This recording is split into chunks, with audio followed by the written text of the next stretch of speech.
Before dumping off to Breyer. Back to Jerusik, and Jerusik snipes one right by the glove of Cal Shell. And the Plattsburgh Cardinals strike first in the dab. To Simons. Simons looking back over Severin. Severin with a ball!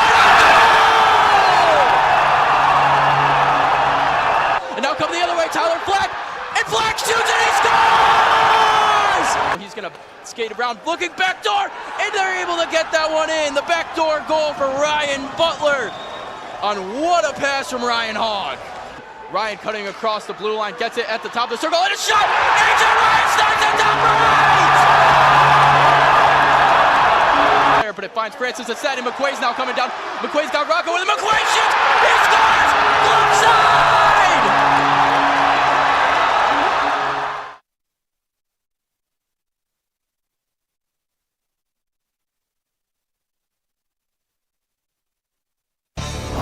This is a production of Hockey Night in Oswego, only on WTOP.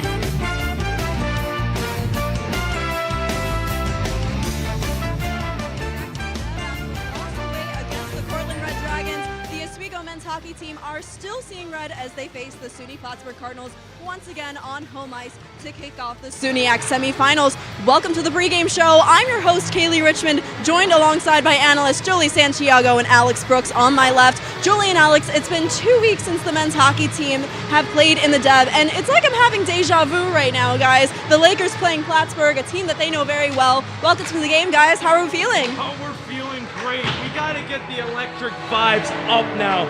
The Oswego men's basketball team took a tough loss against New Paltz, but now it is time for some hockey. Oswego Plattsburgh, not a whiteout, but it's Gold Rush, and we're fired up here, Jolie. We are fired up. We're very excited for what's about to happen tonight. You know, whiteout 2.0. But so many other things that are going into this. It's scary for seniors, really. This could be their last game in the Dev, and that's something I know we're thinking about. They're thinking about. So in terms of that, I think that's exciting in and of itself, but it's also nerve-wracking. And I think the crowd is here to watch a really good game be put on by Plattsburgh Cardinals and Oswego State Lakers. It's an electric game for sure, and we're excited to see how it goes. It's Whiteout 2.0, guys. This is the first time that the Lakers are facing this team. Well, excuse me, not the first time. The third time the Lakers are facing this team this season. And I can speak for all of us when I say that I love the energy here in the arena when the Lakers face the Cardinals. But let's see what forward Connor Gato and assistant captain Tyler Flack have to say about the Whiteout matchup. Kind of had the Whiteout 2.0 when they came in. Our ranking kind of took it from us, but you know, the atmosphere and everything, it's electric when you get a whiteout weekend, so we're going to try to make the most of it. I mean, it'd be unreal. We've played in about 3 since I've been here, and each and every one of them has been so much fun and electric. I mean, I think we all witnessed the last one, and it was crazy. Atmosphere was probably the best one I played in, so having one another week later and for it to be do or die is something special.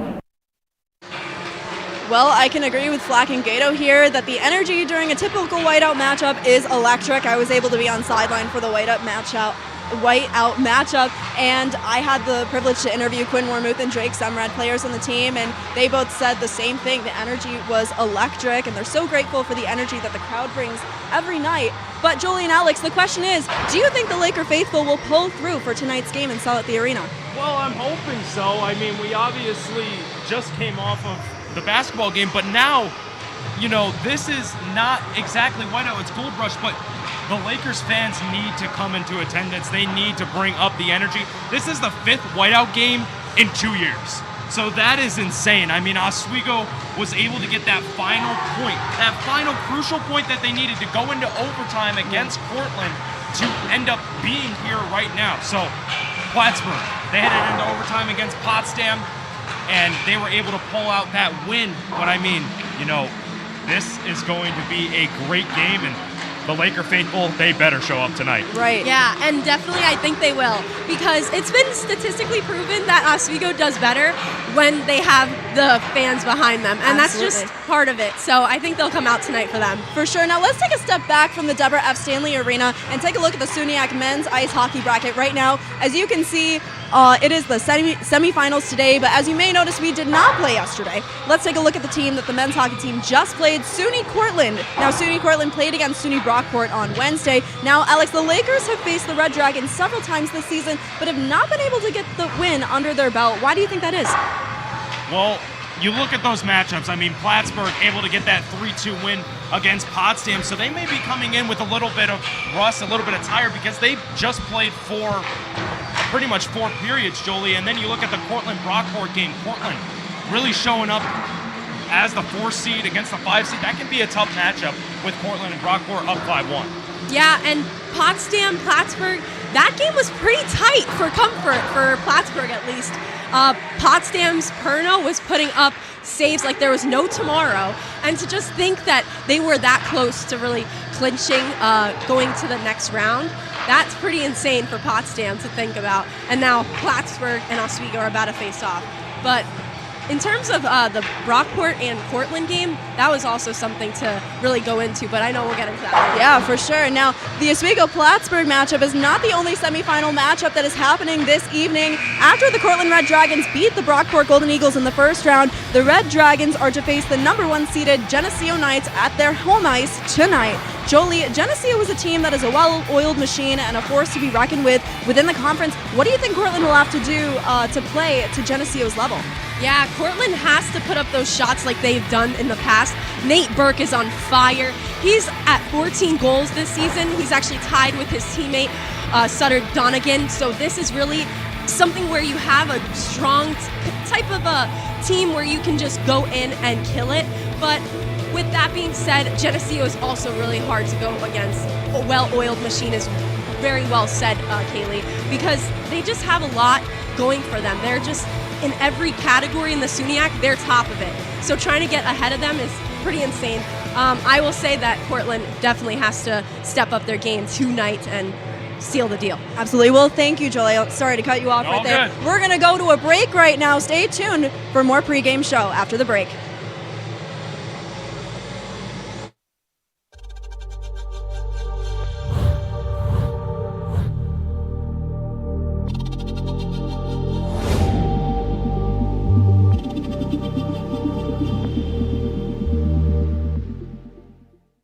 Say, President Stanley, whenever there's bad weather, who would you turn to? I'd turn to Storm Team 10. No, right but you've here. got to say it like this. Storm Team 10. Say it with me. Storm Team 10.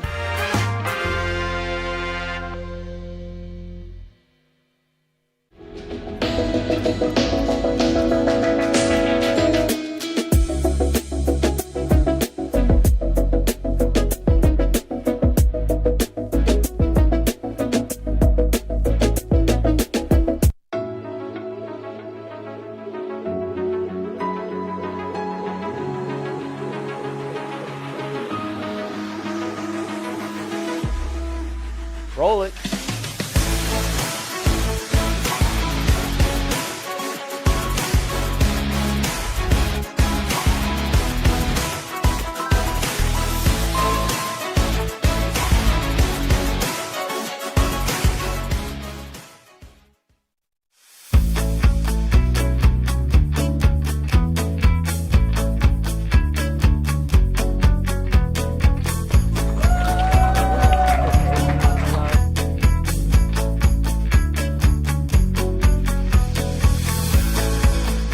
Jill told me it was Kitty from Glee. Yeah, what is it? Al Roker.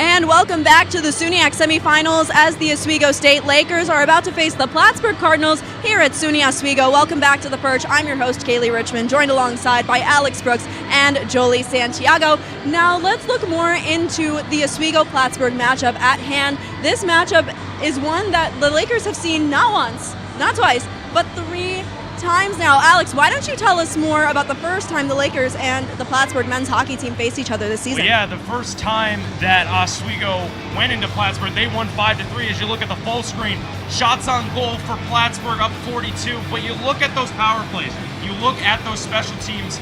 Plattsburgh, they were 2 for 9, but they could have had a lot more goals there for the Cardinals. And then you look at the faceoffs. Obviously, Plattsburgh was in that. Just a little bit of the thing for this game. It was a very dirty, physical win. They made Plattsburgh really work for all 3 of their goals. And another thing was most of the goals were in that second period. So that second period was a lot of physicality, a lot of shots were going for both Oswego and Plattsburgh. Yeah, and then the second game that they played against, it was February 10th. It was the second game of the rivalry really coming together now. Oswego really swept the series here because this game gave Oswego the number 2 seed in the SUNYAC. Oswego took it 4-3. Oswego also put up 28 shots on goal, while Plattsburgh was also similar, 24. The power play for Plattsburgh was a little off, 0-3 for that. Lakers still pulled through though with that 1. And the face-offs, 41-32. I think that's a pretty good ration for both teams really trying to go against each other. Who can get the puck first, or who maybe wants to dial back and not take it to allow some offense for each other. Yeah, 2 very gritty wins out there for both for Oswego. Now the third one. Oh, it's very exciting right now. Oh, yeah. I can't keep my composure. The excitement is real here on the perch. Well, thank you both for your recap. But before the Cardinals could make their way once again to SUNY Oswego, they had to defeat the SUNY Potsdam Bears. Let's take a look at how that game went. The number 3 seeded Cardinals defeated the number 6 seeded Bears 3-2 in OT. Alex, what did the Cardinals do right to snatch that win from the Bears? Well, I feel like for the Cardinals, they really overlooked this Potsdam Bears team. I feel like they kind of treated them like they weren't even meant to be in there. Potsdam coming in, sneaking in as a 6 seed, and they really took it all the way for Plattsburgh, really making a run for their money. Plattsburgh forced a lot of shots, but only 3 goals to show for it. Stockdale got that game-winning goal, but we got to shout out someone for Potsdam. Lenny Perno had 63 saves. That is unbelievable, especially in a big SUNYAC game. As we look at the full screen, power plays for the Cardinals 0 for 6. So going into this matchup, Jolie, I mean, you're going to have to improve on those power play opportunities because you saw in that Oswego game 2 for 9, 0 for 6 against Potsdam. Yeah, but this also shows that goalies save the game. If you don't have your goalie really standing strong between the pipes, you're not going to be able to rescue the game, make it anything better because you're not able to even get shots out. And it's really important for your goalie to really stay focused, stay that confidence, and keep it up. Absolutely. Well, don't go anywhere. We're going to go to a break once again. We'll be back with more of the pregame show.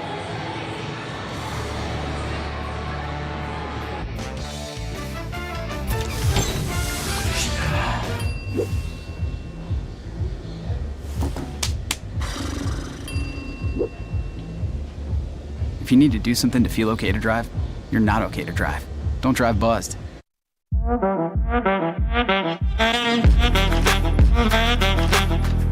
Shine on that black. Look at the bling. Do we got a diamond tester on? Yeah, that's getting bad. Yep. 10 out of 10 recommend on Yelp.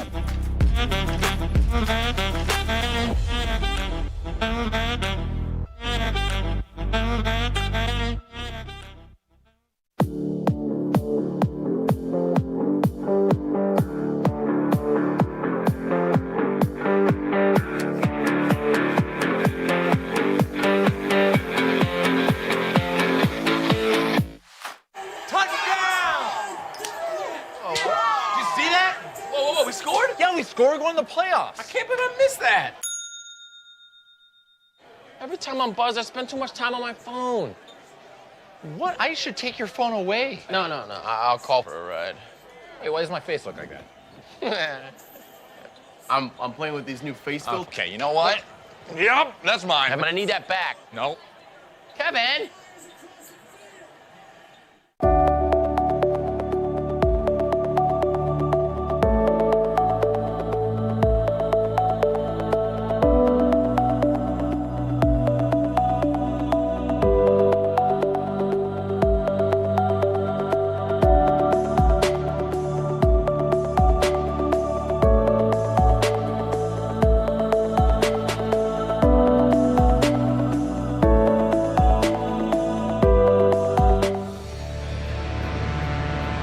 Welcome back to the pregame show on WTOP 10. It's the SUNYAC semifinals tonight, and SUNY Oswego is just moments away from puck drop here in the Deborah F. Stanley Arena. So now that the playoffs have officially started for the Oswego State men's hockey team, 3 players in particular have played a major part in getting the team the number 2 seed in the playoffs. In the midst of Gold Rush weekend, WTOP 10's Brian Burrows highlights their successes and how they came together. Over to Shane Bull. Shane Bull looks across the shot. Scores! What a move! And who else?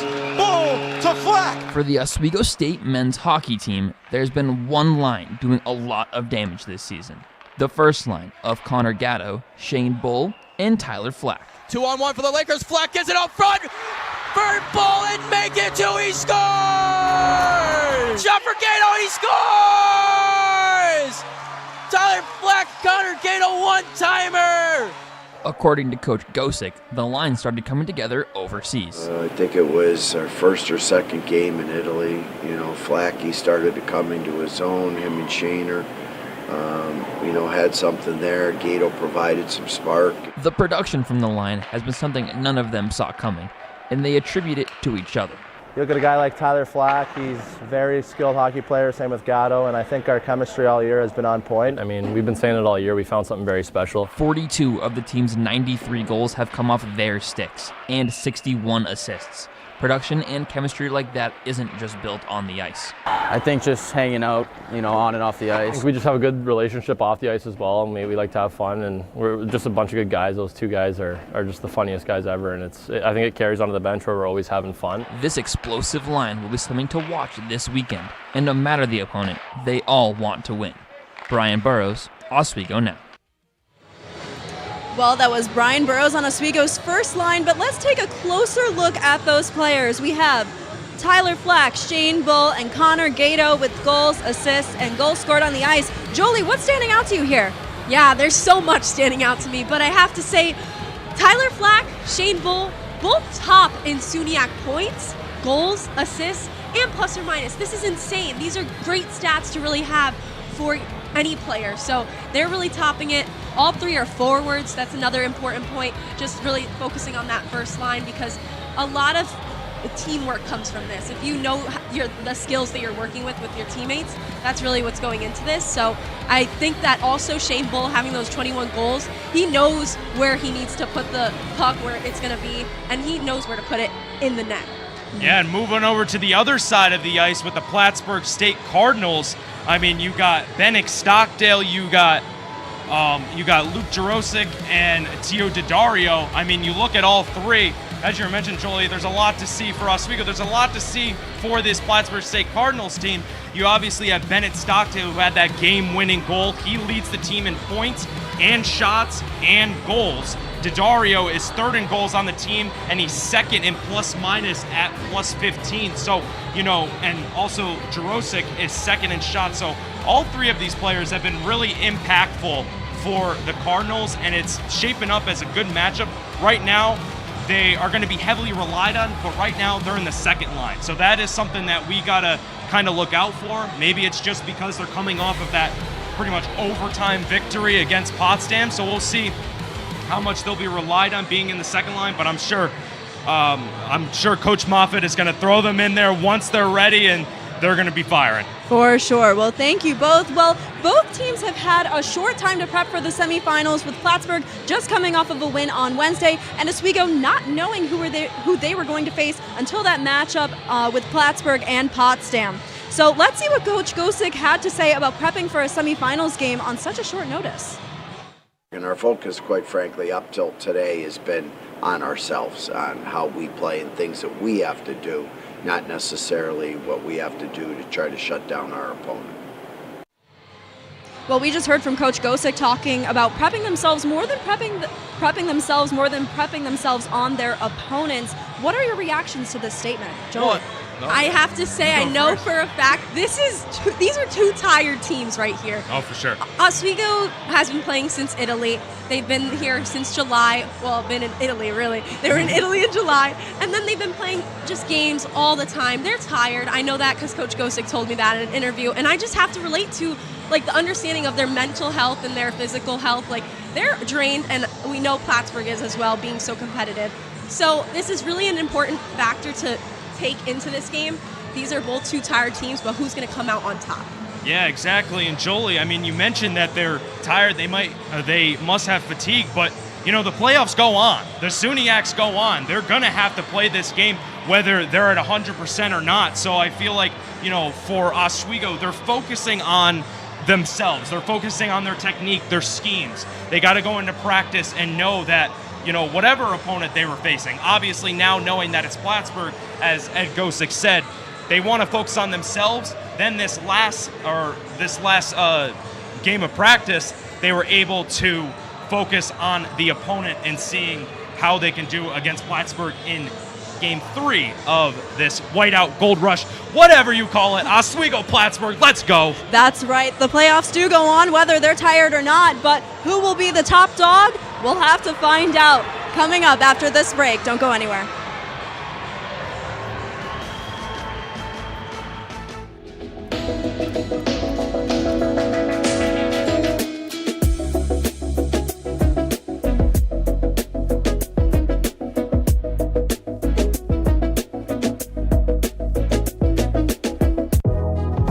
Welcome back to Major Discussions.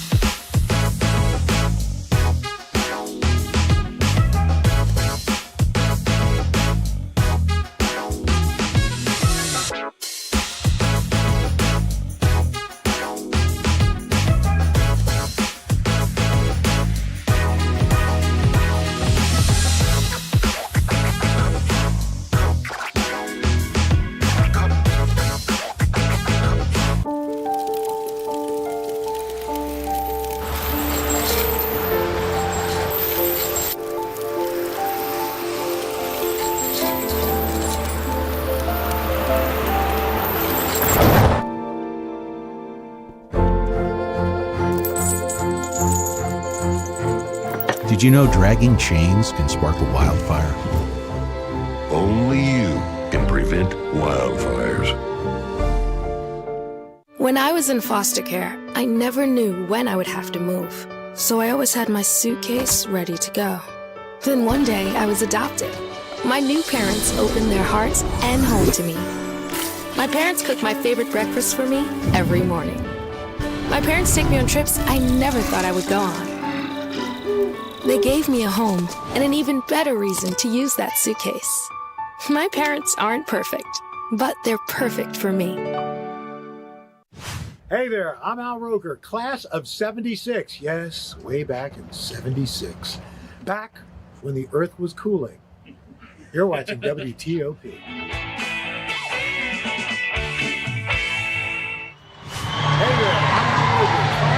And here they come. They are coming out onto the ice, but let's come back up here to the perch. Welcome back to the pregame show. Let's get into one of the most coveted segments on the pregame show, our players to watch. Alex Brooks, take it away. All right, for the Plattsburgh State Cardinals, we're going to go with who else?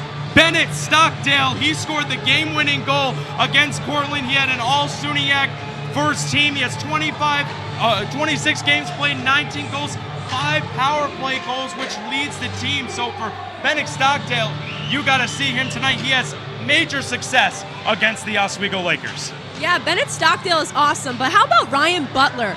Ryan Butler has had 4 points in the last 3 wins, so he has had 2 goals against Buff State, 1 goal against Fredonia, and 1 assist in Potsdam game. So he's coming with 23 games played, 9 points, and 6 goals. Pretty cool to see him out here, and I really want to be watching him tonight.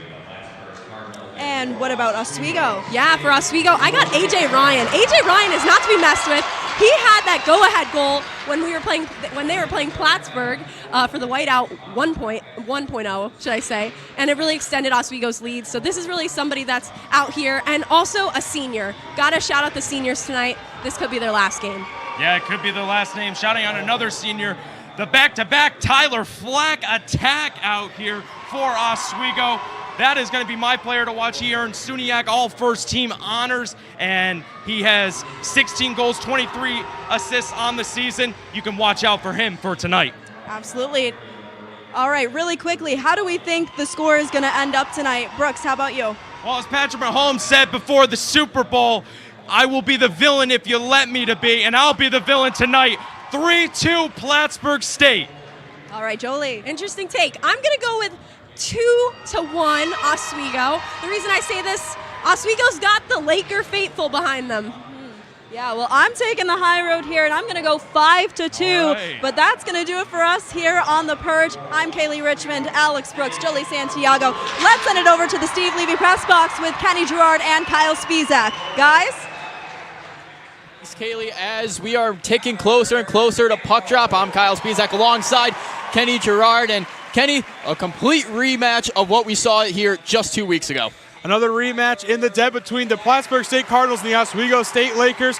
Only 2 weeks ago we saw the same matchup on a whiteout, but tonight, Kyle, it's a gold rush. It is a gold rush here in the Deb, and a few golden boys on each of these teams, making all levels of this all-SUNYAC conference team. If we take a look at some of the players that made the conference team, Shane Bull, Tyler Flack, and Quinn Warmoth for the Lakers, all on that first team, Kenny. And on the other end of the ice, Bennett Stockdale for Plattsburgh making it as well. Ryan Hogg, Kevin Weaver Vitale, and Jacob Hearn making the second team. And on third team, Cal Schell. And also a shout out to D'Addario from Plattsburgh as well, making the rookie team. And we're going to send it right over to break. And when we come right back, puck drop is imminent. Hey there, I'm Al Roker, class of 76. Yes, way back in 76. Back when the earth was cooling. You're watching WTOP.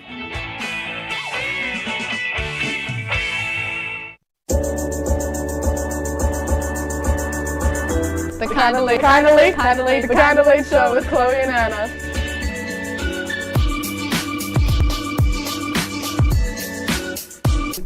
Like licorice, Twizzlers, absolutely nasty. The thought of turkey is just nauseating. I think you're wrong, is what I think. You think I'm wrong a lot of times. I do think you're wrong a lot. When you look at the number of disasters in the U.S., chances are every area will deal with some kind of emergency in the next decade. And between school, sports, and social lives, chances are you won't be with your kids when it happens. Will they know what to do? Ready.gov/kids has the educational tools and information to make the conversation easy. When the time comes, chances are they'll feel prepared, not scared. So talk with your family today.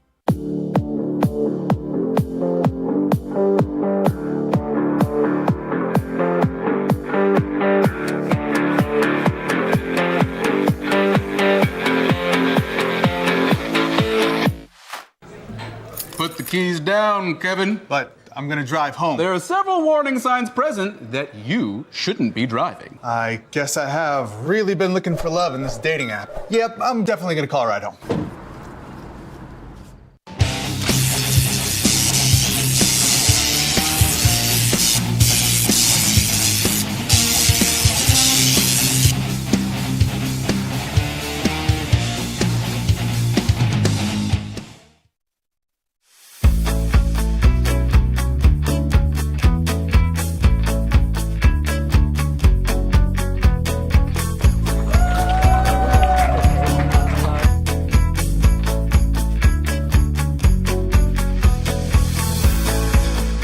Jill told me it was Kitty from Glee. Yeah, what is it? It's Al Roker.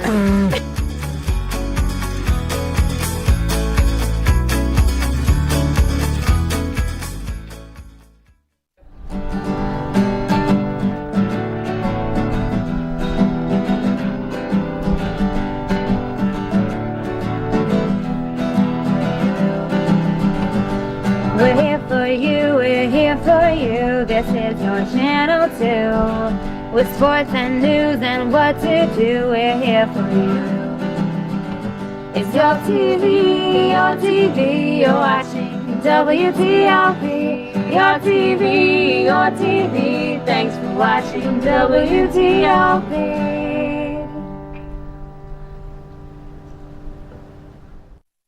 What's going on? Yeah, dude, we go on at like 11:30. It's like No. What do you mean no? It's 10:30. 10:30? Yeah, it's 10:30. What do you mean it's 10:30?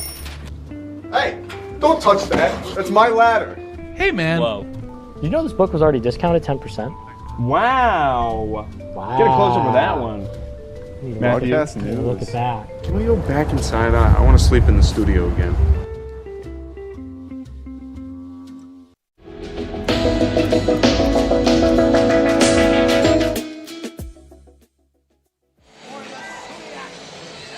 And welcome into the Deborah F. Stanley Ice Arena here in Oswego, New York. I'm Kyle Spizak alongside Kenny Gerard. And although it is 2023, like it's 1849, we got a gold rush in stores here in the Deb. As face-off right off the bat is won back by Plattsburgh. Chasing that one back and grabbing it is Weaver Vitale. Over the boards to Stockdale. Stockdale finds Jerusik up the middle. Jerusik coming across the blue line, pushing it down to the corner before Bull picks it up. Bull off the end boards, picked up by Warmoth. Warmoth chip pass out from Gatto, but it's going to go to the stick of Ryan Hogg. Hogg trips back down in his own end. Flack on the forecheck. Bull able to break up the play and get a stick on it. Picked back up and brought down in by Plattsburgh. Back behind the net. Flack with some pressure. Jerusik's going to try to pick it up before Flack intercepts with it again. Hogg now. Hogg bringing it up the boards, trying to get it up to Stockdale, picked off by Sleeth. Backdoor looking for Flack. Flack trying to go back in front. Puck still loose in front of the net. Nobody knows where it is before it's picked up by Stockdale and brought back out to the side. Jacob Hearn able to keep that one out of the back of the net. Not even a minute in and chaos already underway. And what a chaotic start here, Kyle. Oswego looking excellent on their forecheck, getting down there and making some connections to the puck, getting stick on puck down low, and creating a good opportunity. Only 50 seconds in, Kyle. Wow, what a start. And face-off Laney squaring up against Connor Sleeth. And the draw is going to be tossed up, but one back to Butler. Butler wraps it around the boards, trying to get it to Ryan Butler. In the middle, taken down is Matt McQuaid. Catron chips this one off the boards before it's poked back out of the zone by Addison, thrown back down in by Butler. Addison now in the near side corner, loses that one, takes a hit from Laney in the corner. Moving it up the boards, chipped out by McQuaid. And Sleeth is battling ring for this one. Sleeth's able to beat out the icing call. Butler's going to have to pick it up behind his own cage. Trying to move it up the middle, it's going to get out to Laney at center ice. Laney gets the blue line, comes across the top of the circle, a shot. That one's kicked away into the side by Shell. Andriaki joining the pressure in the far side corner. He's able to pick it up, chips it high off the glass, all the way down into Plattsburgh zone. And Ryan beats out the icing call on that one. Picked up now by Plattsburgh, bringing it up is Hogg. Before Grimshaw is able to pick this one up, but a sliding across the neutral zone was Belgrave, able to keep the puck down in Oswego territory. Bala around the boards, trying to get Ryan, gets lost in his skates, couldn't pick it up. Ryan goes down, but he takes a Plattsburgh player and Breyer with him. And the other way now is Trey Thomas. Thomas loses the puck at the top of the circle, just works it down for Breyer. Breyer gets spun around before the puck goes to Ryan. Ryan's going to wrap it around the boards the other way. Grimshaw able to get a stick on it and push this one down a little bit further, battling against Bulger. Grimshaw with it at the goal line now, takes it behind the net, start and stop, creating some opening space. Looking in front for Krulicki, couldn't connect. Warmoth at the point with a shot, blocked by Breyer. Warmoth gets it back at the other side of the blue line, tosses it down in, and Hearn's going to throw this one in the corner and let play go. Fudger on the forecheck, pins this one against the boards. Callanan can't get anything going before it's picked up at the point by Krulicki. Krulicki is shot, blocked to the side by Hearn. Back up to Warmoth to the point. He chips it back down behind the net. Bolina picks this one up, wraps it around, but Francis keeps it in. Fudger with it at the goal line. Fudger shot, blocked into the side by Hearn. Puck bouncing in the corner, up to Callanan. Callanan's going to skate this one himself, trying to chip it all the way down for Belgrave. Belgrave able to stay on side, but it gets knocked away from him. Warmoth with it, trying to backhand it up to Flack. Tipped off the stick, but Flack gets it nonetheless. Shane Bull's going to get this one and throw it down in, and Hearn's just going to let this one go to rest. But we're going to throw it down to our ringside reporter, Matt Sharamito, who has a closer look at the game at hand. Thanks, guys. Just earlier this week, SUNY Oswego released their president's list, but there is no sharper mind than the two in the net for these two teams today. We'll start with Oswego. Cal Shell, last time out, allowed 3 goals on 42 shots on the road against Plattsburgh, and then here at home, 3 on 24 shots. Now, Shell, he's had a roller coaster of a season. He's been on. He's one of the best in the nation, but when he's off, that's where you start to get leads blown out of proportion. We'll move over to Plattsburgh. Tonight, it's Hearn. He gave up 4 goals on the road against Oswego. Their other Schiller, gave up 4 here. Hearn, he played on Wednesday in the play-in win against Potsdam, so today it'll come down to how well-conditioned this Plattsburgh team is. Now, these guys have been very impressive across the board in terms of their goalkeeper, so we'll see if that kind of comes into play today. Also, Plattsburgh, they have not seen Milberg today, so we'll see if that also comes into play. That's going to be it down here. Kyle, Kenny, back to you boys in the booth. As the puck goes into the corner, it's picked up by Arkan. Arkan gets it to Sleeth. Sleeth taking it across the red line, trying to dump it in, but it goes into the pads of Weaver Vitale. Weaver Vitale, a freshman, but making the 3rd team in the SUNYAC conference teams. Puck picked off the half iron by Sleeth. Sleeth jumps around a player. McQuaid now coming in top of the circle, looking for Sleeth in the slot. Couldn't connect, he was tied up by Jerusik. Down to the corner, Rocco battling with some Cardinals. A shot from Sleeth, that one bounces out in front of the net, but no harm is done. Stockdale with it, gonna chip it up to D'Addario. D'Addario trying to find Ring. Ring gets pickpocketed, and stepping up is Bala. McQuaid steps up, but he gets jumped around by Stockdale. Stockdale and Francis battling back behind the net. Francis loses the puck before he's able to get it out of his own zone and down into Plattsburgh's zone. Dumping this one in. Grimshaw with some heavy pressure. That one's going to flip up, but it stays in play. Doesn't enter Oswego bench. D'Addario battling out with Wormuth. Wormuth able to get an edge out on him before Wormuth goes down, and now some pushing and shoving going on after the play with Laney and Francis, but nothing more out of that. But we're going to throw it back to our sideline reporter in Matt Sharamita.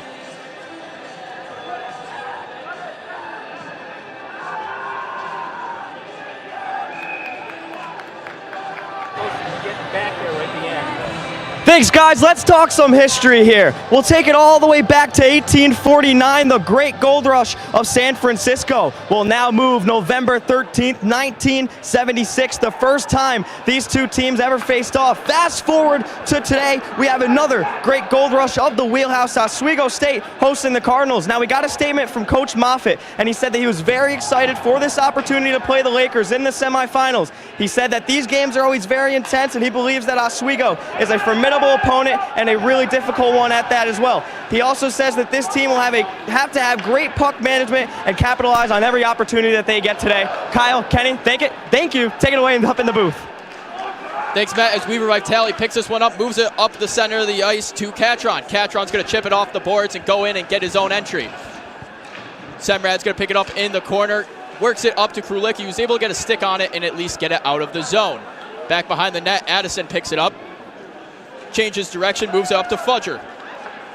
Fudger up to Calabufo. Calabufo gets a stick on it, but it's going to be stopped right in front of Hearn for the stoppage of play. 13:56 left to go in period number 1 of play. The Oswego State Lakers, 5 shots.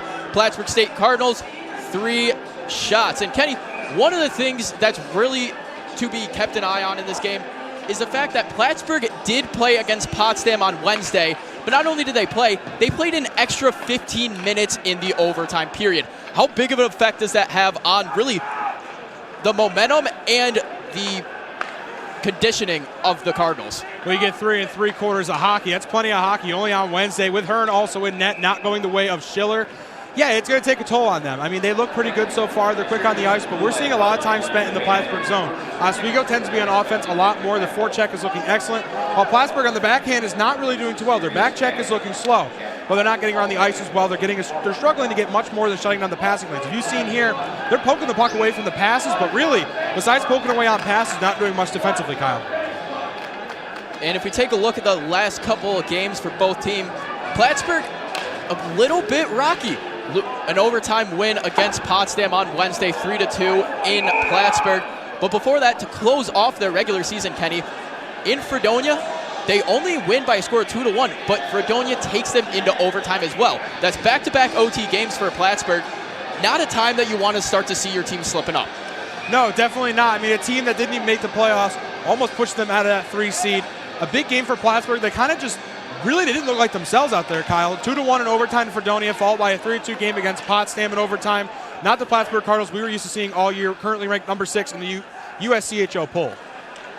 As we take a little bit of a deeper look into that last game, the game-winning goal off of Bennett Stockdale's stick. Who else but Stockdale for the Cardinals? As Bull loses the puck in center ice, Dario is going to pick it up. Drop passes it back to Ring. Ring cross ice over to Butler. Butler to Jerusik. Jerusik's just going to dump this one off the boards and try to enter and get it himself. Gatto's going to pick it up though. Gets it up to Bull. Bull over to the left wing and Flack. Flack chips it back up the middle to Bull. Flack looking for Bull again in front of the net, but couldn't connect to the stick of Jerusik. Gets in the way. Jerusik to Butler. Butler looking up for Stockdale. Stepping up and keeping that one out of the zone was Andriaki. Sleeth with it. Gets the interception. Sleeth with a shot from the knee straight in the chest of Hearn. McQuaid battling in the far side corner, able to keep the possession for Oswego, trying to cut it into the high slot, but Stockdale pickpockets him on that one. Dumped down in by Stockdale. Andriaki's going to wrap it up the boards. Bala's going to throw it around to the other side of the ice. Rocco off the half board, trying to get it up to McQuaid. McQuaid's going to shove Bolger, who's going to take a tumble to the ice, but nothing more will come out of that. High off the glass for the Lakers, able to get it back into the neutral zone. Cardinals have to regroup. Bonfield with the puck at center ice before thrown down in by Thomas Rocco. Shot from the top of the slot. McQuaid right into the pads and back to the corner. Benson takes it across the blue line. Benson moves it up to Bonfield. Bonfield and Addison battling in the corner. Semrad comes in as the extra man and picks up the puck. Drake Semrad's going to take it across the blue line himself as he takes the tumble and dives straight into Weaver Vitale, but he's able to get right back up and drop back to the bench. Francis taking the spot of Warmouth on that one. Other side of the ice now, Catron trying to get something going, but Francis was there too quick to keep it from going. Delayed offsides call for the Lakers, so they have to regroup in the neutral zone. Tipped pass, and that one's going to be put to rest by Shell. 11-13 left to go in period number 1 of play. You know, by this time, Kyle, last time, we're seeing a trend of no penalties and very little stoppages. At this time, the last time they met, there was 2 penalties already by 11-13 in the period. And a replay there of some of the action here we're seeing up against the boards, trying to make some good work. Slap shot on the way, and it's stopped by Hearn. Plattsburgh doing a good job at shutting down those close call plays, but really spending a lot of time in that neutral zone and a lot of time in their own zone, something the Plattsburgh Cardinals are going to have to change if they want to take a victory away from the Oswego State Lakers, Kyle. Without a doubt, Kenny. And these two teams, well, it would be a lie to say that they're strangers in playoff matches, as a huge hit is thrown by Plattsburgh, and down on the ice still is Rocco. Shell comes to the ice. We have a delayed penalty on the Plattsburgh Cardinals. Kenny, you just mentioned that there has been no penalties. It's been a clean game, and just like that, making his way on over to the box is number 23, Brandon Butler for the Cardinals. When I say commentators curse is real, we're going to look at the replay there. Boom! A very clear boarding call there, and the Lakers will get the first power play of the game. 2 minutes on the clock for them. We'll see what they can do with it, Kyle. Oswego, not the worst, but not the best team on the power play so far this year. Power play, 24 for 106, 22.6% for the Lakers, while the penalty kill for the Plattsburgh Cardinals, 87.9%. And the Lakers trying to get their power play percentage up. Dropped a little bit in the last couple of games. Wasn't able to find the back of the net on the power play. As Flack works it in the near side corner, he throws it off the skates of Bolger, but picking that one up was Gatto. 3 Lakers in the corner. Plattsburgh trapping them down, not allowing any room for passing. Jerusik taking it across himself, trying to get a shot at the high slot, but Bonfield's going to pick it up and throw it back down into the corner as Plattsburgh does a half change. Different forwards on the ice now for the Cardinals. Up to Andriaki. Andriaki's going to get the red line and dump this one down in. Gatto pressures down in the corner, and so does Andriaki. Thrown right back down the length of the ice by Weaver Vitale. Lakers not able to get anything going on this power play so far, Kenny. No, the penalty kill looking great for the Cardinals right now. The first time they got it down there, almost caught Francis sleeping on the back of his heels and got away just in time. And then there, dumping it down the ice, not allowing any opportunities for the Lakers. Cardinals looking good in the penalty kill, Kyle. And Sleeth enters the high slot. Sleeth winds up, takes a shot. That one goes over the top of the net.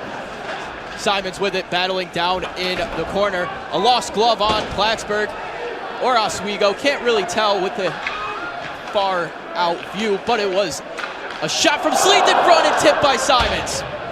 Back up to McQuaid in the point. McQuaid dances through a couple of players. He's still dancing. McQuaid gets in, gets a shot. That one's patted away by Hearn. Making use of the pillows here today. Wormuth with a shot for the point. Straight in the chest of Hearn. No shots in the first minute of that power play, but Kenny, they start powering them on right there. They absolutely do, as Hearn's been perfect so far, getting every save that's come his way. He's faced 9 shots and has not allowed one to get by him. Let's take a look at the replay of it here. Coming around is McQuaid, and he just starts dancing. Shot comes in and right into the chest of Hearn. As Flack throws it back up to the point in Andriaki. Andriaki over to Francis. Francis down to Gatto. Gatto trying to find the one-timer to Bull, but a whipped pass goes back down to Laker territory. Picking this one up behind the net is Andriaki. 10 seconds on the power play for the Lakers. Andriaki across the ice to Flack. Flack's going to take this one in himself. He gets stood up at the blue line by Belina. Belina tries throwing it out, but Francis keeps it alive. Francis cuts it back door. One-timer goal!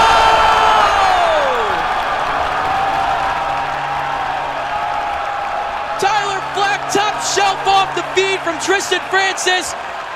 And right as the power play expires, the Lakers take a 1-goal lead, Kenny. A beautiful play there. Let's take a look at the replay here. Francis, what a save on the blue line. Dishes it right over around to Flack. And of course, who else but Flack finds the top shelf glove side of Hearn, and the Oswego State Lakers strike early. 9 minutes to go. It's 1-0 Lakers here in the SUNYAC semifinal matchup, Kyle. And going back to how that whole play started, Kenny, if Francis doesn't get up and keep that puck in, that goal does not happen. Gets Plattsburgh out of position and allows a wide open Tyler Flack backdoor, which is the last thing you want if you're Plattsburgh. Absolutely not. Don't leave Flack open like that. Give him the good opportunity. He's been great all year long, and they showed it again there. Flack 17, Geno's on the year now, and that's his 40th point on the season as well. As Bull's going to pick this one up back behind the net, trying to push it up to Gatto. It's at least going to get out of the zone before Weaver Vitale picks it back up. Back down onto the net. Shell's going to play this one out to Semrad. Semrad over to Addison. Addison looking to the Laker logo for Calabufo before Weaver Vitale gets pinned up by a couple of players. 2-on-1 for the Lakers. Fudger looks for Krulicki. Krulicki with a shot, sails that one left of the net. Right back the other way now, coming down with some speed is D'Addario. D'Addario looking for Stockdale. Stockdale gets timed up by Bala. Ring in front of the net. Ring with a shot and a diving block from Brett Fudger. Keeps that out of the net. And the net is off, so a whistle will be blown. Not allowing Fudger to leave the ice was the officials, saying it was an illegal line change. Trying to find a way to keep him out there as he will return down. But take a look at that block from Fudger, Kenny. An absolutely picture-perfect defenseman play there by Brett Fudger, who's been pretty good so far tonight playing on that bottom line. But yeah, he's been great so far, Kyle. He gets there, does exactly what he needs to do. As a center, you don't see many plays like that. He looked like a defenseman out there, but he might have tricked a lot of us. He really is a center, Kyle. Very defensive play, but the best hockey is played by teams that can play two ways, Kenny, both offense and defense. Just because you're a forward doesn't mean you don't play defense either. This team would know that, sending a couple of guys from the front three down to the back two. It's happened a lot this year. They needed a defenseman, and Fudger has stepped up in his role playing on as a center, but also doing what he needs to do on defense. A great stop there, not even allowed the puck to go Shell's way. He was lined up for a slap shot, Kyle. Could have been a very easy goal for the Cardinals. As Fudger lines up against Lanny for the draw. And an early go on both sides. Reset. And this one will be won by Fudger over to Bala. Bala wraps it around the boards, able to get it to Calabufo at the blue line. Red line and dumped in by Fudger, but it goes off a ref in, back down the other way, and this one will go for an icing. No chance at beating that one out, Kenny. No way of him beating it out there. And Oswego, again, continuing to look pretty good on defense and offense. Solid play so far. They're going to get a face-off in Plattsburgh zone, and we've seen a lot of time spent over by Hearn's side. Shell, he fallen asleep a little bit out there, only seeing 4 shots come his way. Well, Oswego has sent 10 by the net, and 1 got through. As face-off drawn in the middle. Bull on top of the boards, and a shot from Gatto. That one's going to go high and up to Wormuth. Warmoth takes a late hit, but play continues down in the corner. Bull wraps it around, tries to keep it down in the near side corner, battling a slew of Cardinals. Cardinals able to dump this one out, and Catron gets on it before Warmoth sends it right back down into their zone. And a delayed offsides call saying Tyler Fleck entered a little bit too early, so we'll have a face-off in the neutral zone. Oh, neutral zone face-off. Haven't seen any of those yet today, Kyle. A little bit of a change up here in the depth. Yeah, Fleck a little bit too quick. I mean, you know, he's always on the offensive side trying to get goals by. Just got his 40th on the season. No surprise there. They're going to call that one just about every single time. And face-off won back by the Cardinals before it's picked up by Rocco at the blue line. Rocco gets the center ice and dumps it down in. McQuaid, pressure behind the net, throws Bulger into the boards. And looking up the middle for Belgrave was the Cardinals, but they couldn't connect on the pass. Thrown back down in, McQuaid able to get this entry and pick it up in the corner, battling against Bulger. Addison tied up against a Cardinal as he pins him against the boards.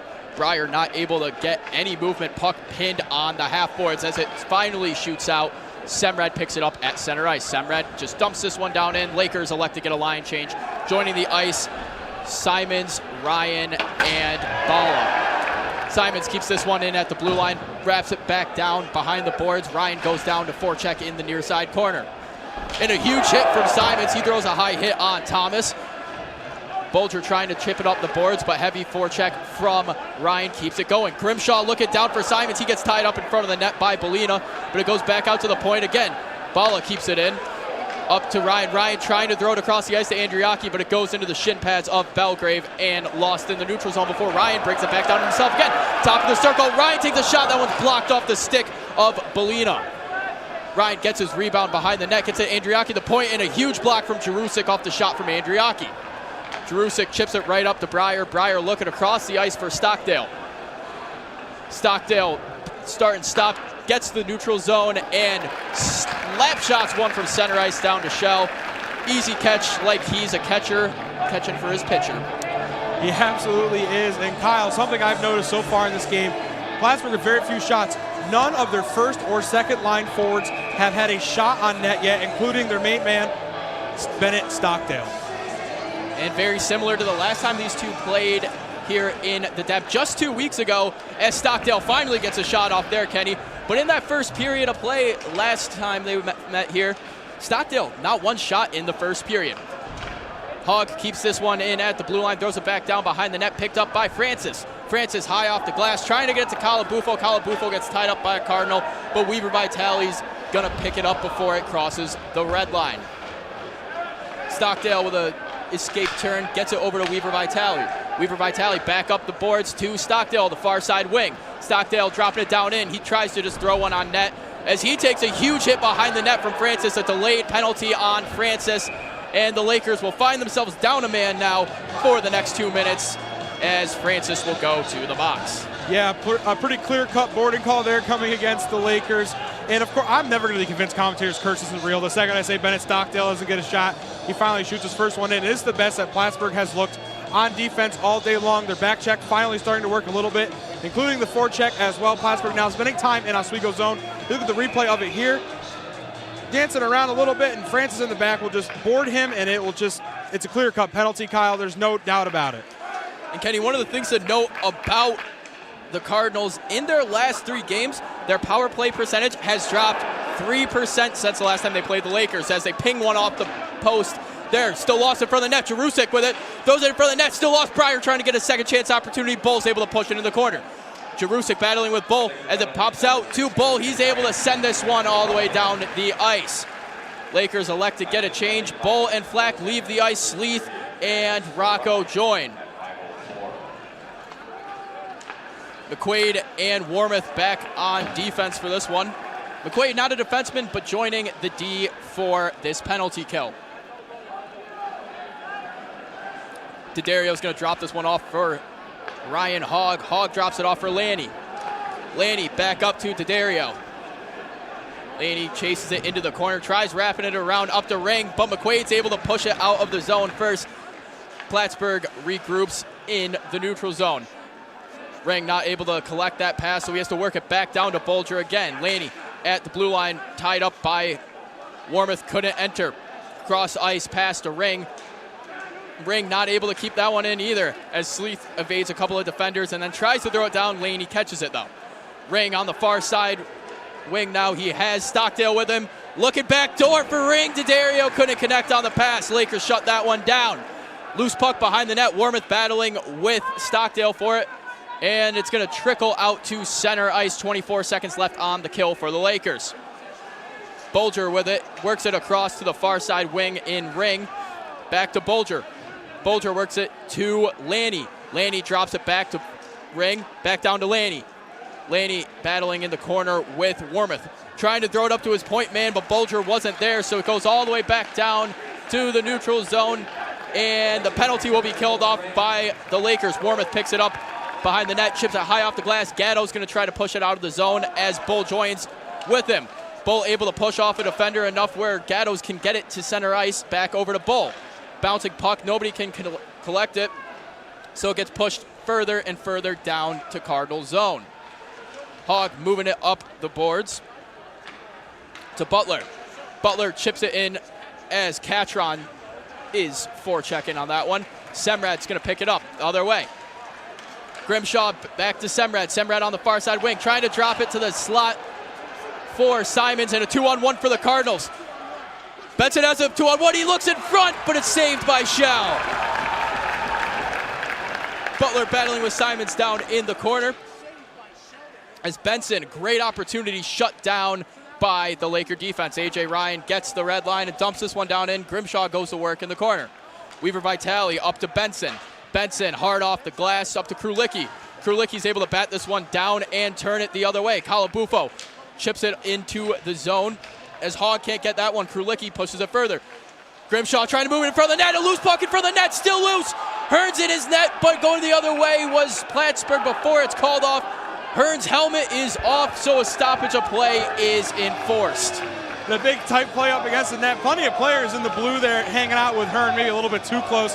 And he puts him back a little bit, loses his helmet. We'll get a stoppage of play. But Kyle, I want to talk about that last power play. Incredible penalty kill by the Lakers, looking very good with an 81.5% penalty kill on the year. It looked like they had a 90% plus at least, Kyle. It was an excellent power play kill. They were in the neutral zone for the majority of the penalty, and honestly spent a lot of time in Plattsburgh's zone. Very rare you see that on a power play, especially for a team of the caliber of the Plattsburgh State Cardinals. As it draws one right back to Francis. Off the skate of Krulicki, couldn't keep it down in, so going the other way is the Cards. Krulicki on the back check, able to pickpocket that one and throw it back down into Cardinal zone. Ring drops back to pick it up and moves it over to Butler. Butler looking to the slot for Stockdale before Calabufo gets on a stick on it, but Jerusik takes it. Stockdale over to D'Addario. D'Addario, glove save by Shell, picked up by Krulicki. Fudger gets it, and he's just going to chip it high off the glass. Ring picks it up in his own zone, taking it back behind his own cage. Ring over to Butler. 1 minute left to go in period number 1 of play. Stockdale chips it up to Ring. Ring moves it up for D'Addario before Francis picks it up. Escape turns to create a little bit of space. McQuaid was in his way, couldn't look for the cross ice pass, so they just have to work it down into the zone and regroup. Near side boards, Belina bringing it in. Butler trying to get a shot off in a delayed penalty for the Lakers again, as they're going to call a hooking call on the Lakers. And now, as you know, we talked about the penalties earlier. Now they're starting to pick up for both teams. Another hooking call coming the way of the Lakers. Going to put Matt McQuaid in the sin bin. And this will give the Cardinals a 33-second power play for the rest of this period. And they'll get about 1:27 to start off the second period, Kyle. Plattsburgh, last time out, their first goal against the Lakers was a power play goal. They are one team that will definitely capitalize on the power play, and one of the kryptonites of the Lakers' penalty kill so far this year. We'll see how it goes, Kyle. So far, Oswego looking good on the penalty kill. And on Wednesday against Potsdam, Plattsburgh 0 for 6 on the power play. Very uncharacteristic for this Cardinals team, but nonetheless, 0 for 6 on their last 6 power plays. Gatto's able to keep this one going the other way now, trying to pass it across ice to Flack, but Bull's going to pick up the momentum. Bull off the end board. He's going to pin it against the boards. 4 seconds left to go in the period, not taking any risks with this one, as he'll hold it off until the final buzzer, as Bull goes down, and going over top of him was Lanny. Lanny and Bull still tied up and stuck on one another, but the final buzzer of period number 1 rings, and the Laker faithful did not like that end to the period at all whatsoever. Bull down on the ice. Lanny falling over top of him. 1:27 left to go on the power play for the Cardinals when they return in period number 2. But the Lakers so far, an impressive penalty kill on the 2 so far they faced in this game. And they go into the first intermission up 1-0 over the Cards. Yeah, Oswego looking good so far to start, and they are getting a bit chippy towards the end. Kyle, would you expect that? We said it last time. Sports Illustrated once referred as one of the best under-the-radar rivalries in college sport. These two teams, it's plain and simple, Kyle. They just don't like each other. So you're going to see stuff like that. You're going to see chippy plays. You're going to see a lot of penalties. And for what it is, only 3 penalties in the first period, a very low number, less than I had expected, but the same as it was for Whiteout. 3 penalties came in the first period, but things ramped up in the second period with more stoppages. Oswego looking great on their forecheck, while Plattsburgh finally picking it up on the back check on the defensive end of the ice. They're finally starting to get some good opportunities to send it to Shell's way, but only 9 shots on goal for Plattsburgh, and Oswego putting up 22 shots total and 10 shots on goal. A big differential, Kyle. The Lakers looking much better on the offensive end. Without a doubt. Like you mentioned, Kenny, these teams don't like each other at all whatsoever, although many of them have played with each other before, but that's a story for a later time. Because right now, ringside, we have Matt Sharamito with the goal scorer, Tyler Flack. Thanks, guys. I'm down here with Tyler Flack, and a huge first goal to put you guys on top. You guys are, you had more success in games where you struck first. What does striking first mean for you here tonight? It means everything. I mean, it's a great start for us, but there's still another 40 minutes to play. It's been pretty back and forth so far, but if we can continue to forecheck like we have been, I think we'll be okay. Yeah, and along with you, Bull, and Warmuth, all named SUNYAC first team, what does this accomplishment mean for you and the guys? It means a lot for all 3 of us. We've worked hard all year, but we've came for more than just that. I think the last couple of years we've been here, we haven't met our expectations team-wise, and I think we're looking to do that this year. Lastly, Flack, a lot of good opportunities there for you in the first period. What's been working well for you out there on the ice this first period? I think just the communication with everyone who's on the ice. We got an early change there, and I hopped out there with Quater, and I think it was Sleether, and we were just moving pucks and talking, so we got to keep the communication going. Gotcha. Well, we thank you for joining us here down here. We wish you luck the rest of the game. Appreciate it. Kenny, Kyle, back up to you guys. Thanks, Matt. As we mentioned right before we threw it down, Kenny, these teams, although they don't like each other on the ice at all whatsoever, some of them grew up playing together. As we saw before the game started, we saw Brandon Milberg and Eli Schiller chatting it up here together, grew up together, childhood best friends, Milberg said. So you like to see those storylines, but as soon as that puck drops, Kenny, all love is lost, and it's simply do or die, win this game. Absolutely. Even in my days when I played sports, I had some of my best buddies I'd play against in my sport. I loved them like a brother, but when that puck drops, the tip-off happens or the kickoff happens, it's all business, and that's exactly what between these two teams. A lot of upstate hockey players, you begin to know each other just between your own leagues and your own schools, but it happens. It's strictly business, Kyle, on the ice. And we will see if the Lakers can continue to stand on business in period number 2. But first things first, we're going to throw it over to the perch. Kaylee Richmond, Alex Brooks, and Jolie Santiago. Take it away, guys. Thanks so much, Kyle. We're back here on the perch after the first period. We are 1-0 Oswego. Now, guys, what are your first thoughts coming out of this period? Alex, we'll start with you. Well, for the Lakers, I mean, Tyler Flack, my player to watch, got his 4th goal on the season. I mean, Jolie, for the Lakers, it's been, only a 1-0 game, really low-scoring game, but, for Oswego, able to get the first goal going into the second period, really important. Yeah, and you have to also pay attention to the assist that happened there with Tristan Francis able to really kind of go around his defenders and get it right to Tyler Flack at the right moment. That's just perfection. That's them. So that's really what I like to see. And the crowd was electric. Like we said at the beginning of this broadcast, electric is the word, and we saw it right now. And they're definitely grittying into that second period as we saw that little Laker on the ice grittying. They're grittying in that second period up 1-0. That's right. The energy is electric in here, and it only goes up from here. We'll be right back with our period intermission right here on WTOP. Hey there, I'm Al Roker, class of 76. Yes, way back in 76. Back when the earth was cooling. You're watching WTOP.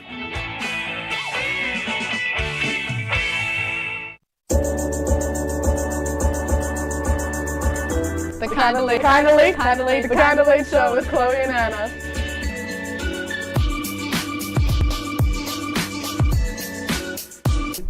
Like licorice, Twizzlers, absolutely nasty. The thought of turkey is just nauseating. I think you're wrong, is what I think. You think I'm wrong a lot of time. I do think you're wrong a lot. When you look at the number of disasters in the U.S., chances are every area will deal with some kind of emergency in the next decade. And between school, sports, and social lives, chances are you won't be with your kids when it happens. Will they know what to do? Ready.gov/kids has the educational tools and information to make the conversation easy. When the time comes, chances are they'll feel prepared, not scared. So talk with your family today.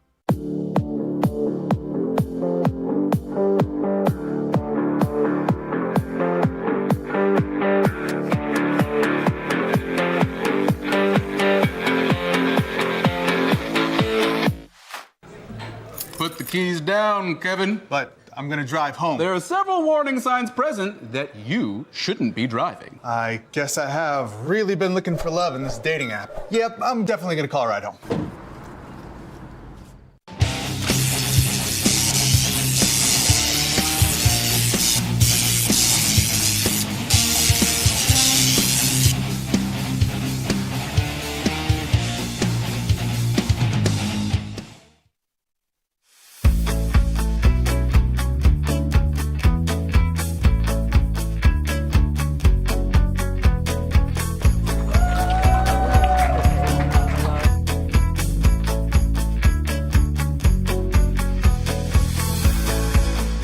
Jill told me it was Kitty from Glee. Yeah, what is it? Al Roker.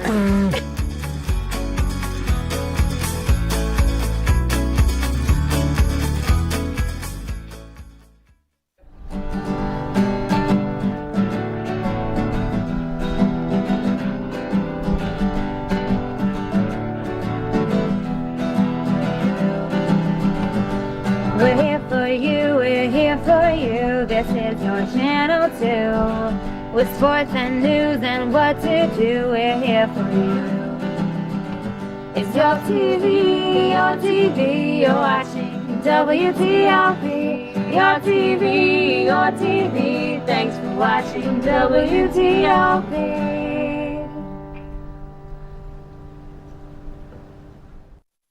What's going on? Yeah, dude, we go on at like 11:30. It's like No. What do you mean no? It's 10:30. 10:30? Yeah, it's 10:30. What do you mean it's 10:30? Hey, don't touch that. That's my ladder. Hey, man. Whoa. You know this book was already discounted 10%? Wow. Get a close up of that one. Broadcast news. Look at that. Can we go back inside? I want to sleep in the studio again.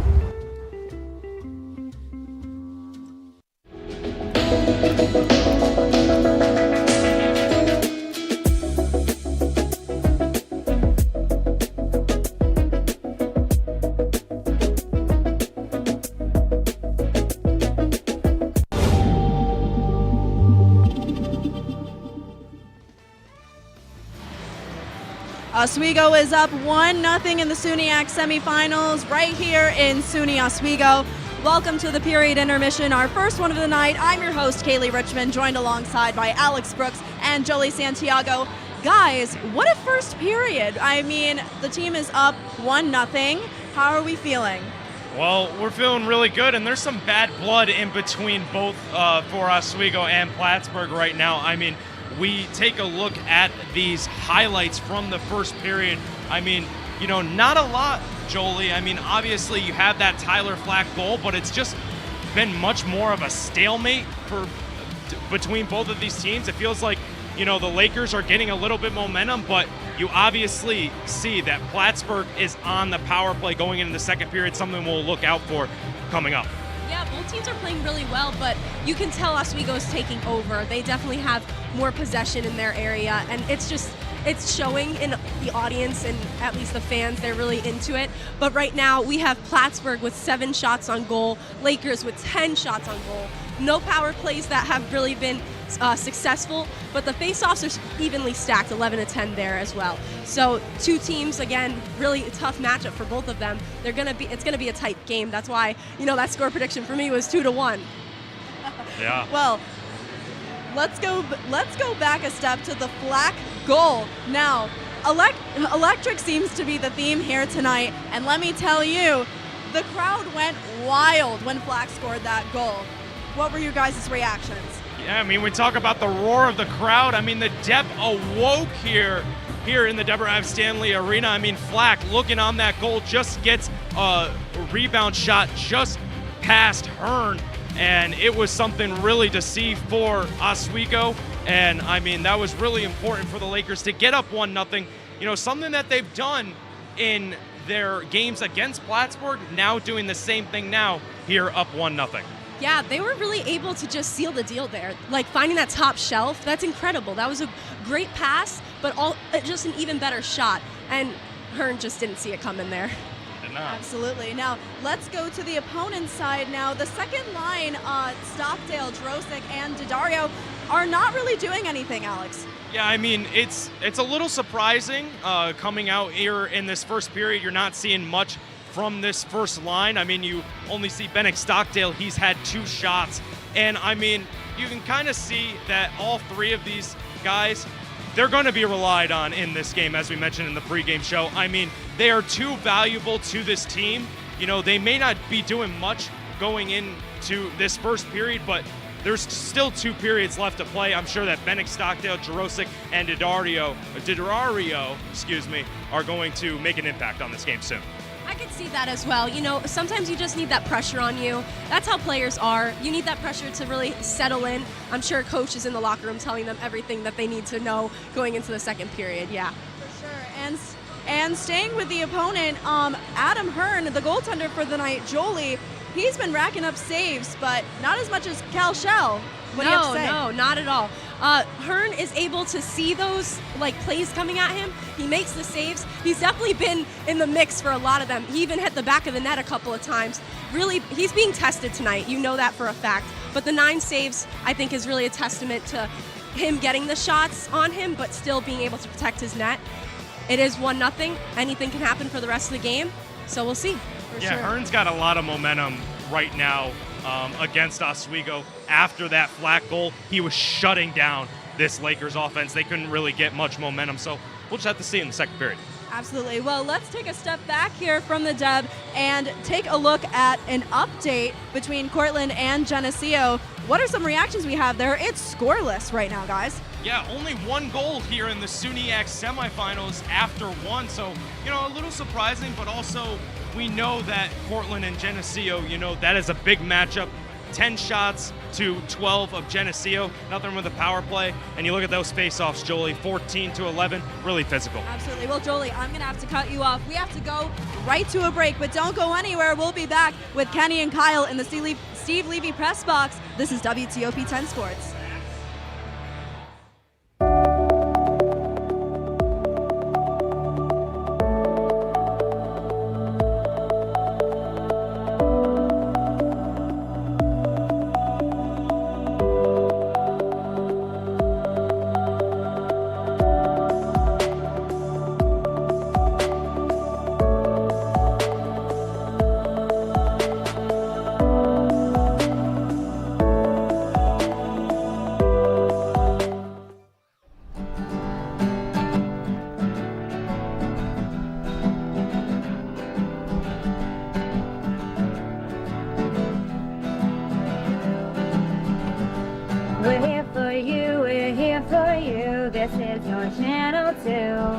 With sports and news and what to do, we're here for you.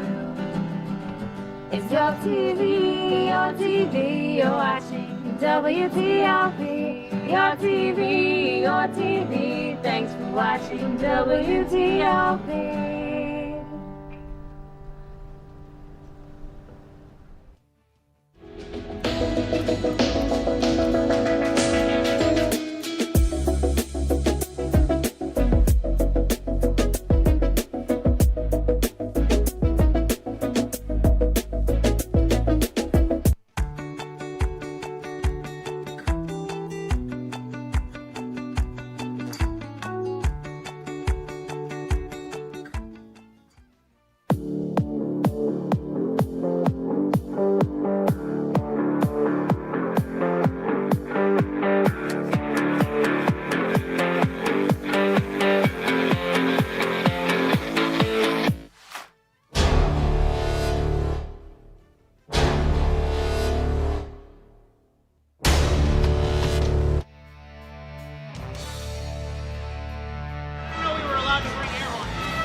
Deborah Stanley Ice Arena as we are seconds away from the start of period number 2 here in the SUNYAC semifinals. The Oswego State Lakers lead the Plattsburgh State Cardinals by a score of 1-0. I'm Kyle Spizak alongside Kenny Gerard. And Kenny, a lot of things going on in that first period, back and forth play. Plattsburgh got some good shot opportunities, but really the Lakers kind of controlling frame number 1. Absolutely, Kyle. It's not all about the shot totals and even the goal totals. Oswego leading in both categories, but Oswego, if you're watching this game and you're watching them closely, offensively they look sound. The forecheck is working as well as their back check. They're flying around the ice. They're finding open passing lanes. They're working in their offensive zone very well, while if they're on the backside and they're in Plattsburgh zone as well, they're doing well as well. Oswego looking very good overall. Their forwards, their defensemen, and even the goalie, Cal Shell, looking amazing to start this game. Plattsburgh needing to turn a few things around. The only thing not needing to change for Plattsburgh is Jacob Hearn, Kyle. And Plattsburgh going with a bit of a different look for the lines. Jerusik joining the line of Breyer and Bonfield. As Hogg's going to take this one up across the red line, dumps that one down in off the stick of Breyer before Bull's going to take it the other way. It's just Bull with 4 Cardinals on him. He gets checked into the boards. Is going to be picked up by Breyer. Breyer up to Bonfield. Bonfield looking across for Jerusik before it's lost in center ice. Hogg gets it back up to Breyer. Picked off along the boards by Warmouth, back up to Hogg. Hogg goes down, Jerusik picks it up before he tries throwing it back down to Breyer. Off the end boards, over to Gatto. Gatto's gonna just fling this one all the way down the ice. This will go for an icing, or no icing, still on the penalty kill for the Lakers. 30 seconds left to go on the penalty kill as Bolger's gonna drop this one back down to Stockdale. Stockdale gets the red line, dumps it in, chases his own entry. Stockdale rips it around the boards. Sleeth is going to try to come out and play that one, but Bolger gets it at the point. Down to D'Addario. Laney's going to get it, circles around, and works it back to the top of the ice. Laney with a shot from the top of the slot, blocked by Calabufo and sent all the way back down to Plattsburgh zone. 5 seconds left to go on the PK for the Lakers. As Bolger's going to pick it up down in his own zone as McQuaid gets back out and Simons takes his spot on the ice. Semrad pinches up, keeps that play alive over to Ryan. Simons got Grimshaw on the near side wing. Grimshaw is going to stop, tries to work it up to the point, works it around to Addison. Addison takes a shot. That one's going to be blocked down by Elani. Stockdale trying to work it across to D'Addario before Semrad picks that one up and works it to Simons. Simons jumping around was Grimshaw.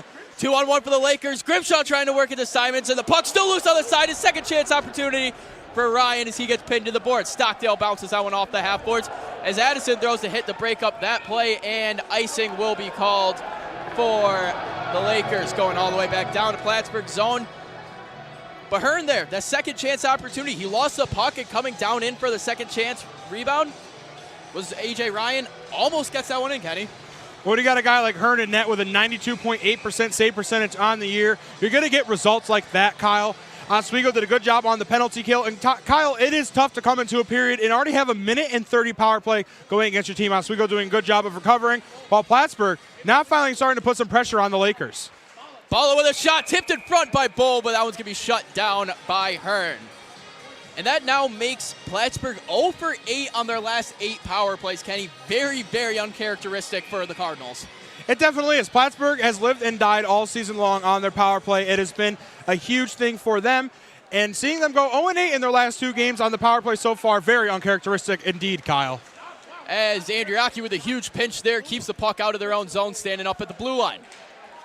Puck's going to go out and picked up by Hogg. Hogg with a shot and a tip off the stick of McQuaid or Bull, and that one's going to go into the netting, so we'll have a face-off at the near side circle. And the Cardinals almost caught the Lakers sleeping there. You saw Bull just diving in front of the puck, hoping for the best. They weren't ready to get back on defense. Everybody on their heels, nobody on their toes really there. A good save by Oswego and a missed opportunity for the Cardinals. As Sleeth will take the draw against Thomas. And Callanan's going to throw this back up to the point. Weaver Vitale. That one's going to be blocked to the side by Francis. Francis picks it up. He's going to skid it out himself. Gets the red line, dumps this one down in as Sleeth is going to get on the forecheck. Wrapped around the near side boards before it goes back down to the goal line for Hogg. Sleeth with it, trying to work in front of the net. That one's going to be picked up by Weaver Vitale before Belgrave's going to skate it out. Belgrave gets the blue line and dumps this one down in. Shell comes out of his net to play it. Some pressure from behind him. Thomas was trying to pickpocket Shell, but Rocco's able to get it and keep it out of danger's way. Thomas with a look at backdoor for Belgrave. Belgrave whiffs on a shot. And Francis able to poke it up a little further. Ring with a shot, and that one flips right over the glove of Cal Shell. And a beach ball shot from Jack Ring, but it goes over the glove of Shell. And now we have a 1-1 matchup here in the Deb. 16:41 left to go in period number 2. Well, Kyle, that was definitely not on my bingo card tonight. Let's take a look at the replay here. I'm still not even sure who scored the goal. Beach ball shot just bounces in. A surprising goal, and Kyle, really, there's no one else to blame right now besides the man in net, and that's Cal Shell. An uncharacteristic mistake by the netminder for the Lakers. Lets one flip right over his shoulder. Maybe he was caught sleeping, but Plattsburgh will take advantage of that shot. And Kyle, with 16:41 to go in the second, it's Oswego State 1, Plattsburgh State 1, and you expect nothing less than a tied game halfway through the second and a SUNYAC semifinal matchup, Kyle. As Ring gets his first goal on the year, his 14th point. What a time to score your first goal of the season. Addison's going to put that one off his pads and back down in the zone. Fudger picks it up in the neutral zone. Fudger brings it across the blue line, but Krulicki couldn't stay on sides for that one. And Kenny, going back to that goal from Ring, honestly, that was a shot that you almost would see more on a slow pitch softball pitch. It lobbed up, and then it went right back down on the other side of his glove. Yeah, and it's rare to see a defenseman score in the first place, let alone on a beach ball shot like that. Just got the top shelf glove side of Shell. Wasn't really ready for it, and it worked out for the Cardinals. A good shot and a good play, and it worked out perfectly. And Stockdale's going to pick it up in the corner, work it up to Jerusik. Back over to Stockdale on the other corner. Fudger's going to jump down and try to keep that one away. But tying up Stockdale was Krulicki, but Krulicki's going to get a delayed penalty for that one as Shell leaves his net thinking that the penalty was on the Cardinals, but in the fact it was on the Lakers. A real risky situation there. Both goalies were leaving their net. They both thought that the delayed call was on the other team, but only Hearn was correct on that one. Shell, that's now 2 mistakes. That one doesn't come out to be fatal, but 2 huge mistakes in a minute and a half for Cal Shell. Yeah, lapse of judgment there for Cal Shell, and the Oswego faithful do not agree with the call there going against Oswego. Kyle, that is a very costly mistake, but it was a coin flip because no one really knew who got that penalty. Even I was still questioning who it was. Both goalies leaving, and Cal Shell was the one in the wrong there, and almost costly for the Lakers, as now Plattsburgh will be on the penalty play again. And a bit different from the last time we saw these two in the Deb 2 weeks ago. Then the refs really let them go. Didn't blow the whistle much. This time, very tight whistles. Hogg has this one at the point. Pressuring him. It was Gatto over to Weaver Vitale. Weaver Vitale, a shot. That one goes into his own teammate in Jerusik. Back over to Hogg. Hogg looking back door, trying to get it over to Bonfield, but a tip from Gatto.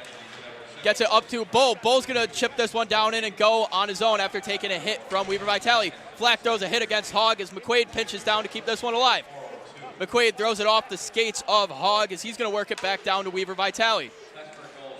Weaver Vitale, escape turn, creates some space for himself and his teammates trying to regroup and get the breakout going. Dropped back to Jerusik across center ice. Jerusik comes in. He gets poke-checked away by Francis on a huge defensive play, and 1 minute remains on the PK for the Lakers. Heavy on the pressure is McQuaid. He's going to drop back a little bit as the Cardinals have all the time in the world to do what they want with this power play. 55 seconds left. Stockdale starts it up the boards to Bulger. Bulger works it over to D'Addario. D'Addario going east and west across the ice as he's now going to cut down towards the far side wing. Shot on net, easily pillowed away by Shell. Stockdale looking for a pass in front, but it goes straight to the stick of Rocco, who's able to get it to Sleeth and back down in the corner. 30 seconds left to go on the PK. Around the end boards, back to D'Addario. D'Addario starts this one up himself, drops it off for Bulger.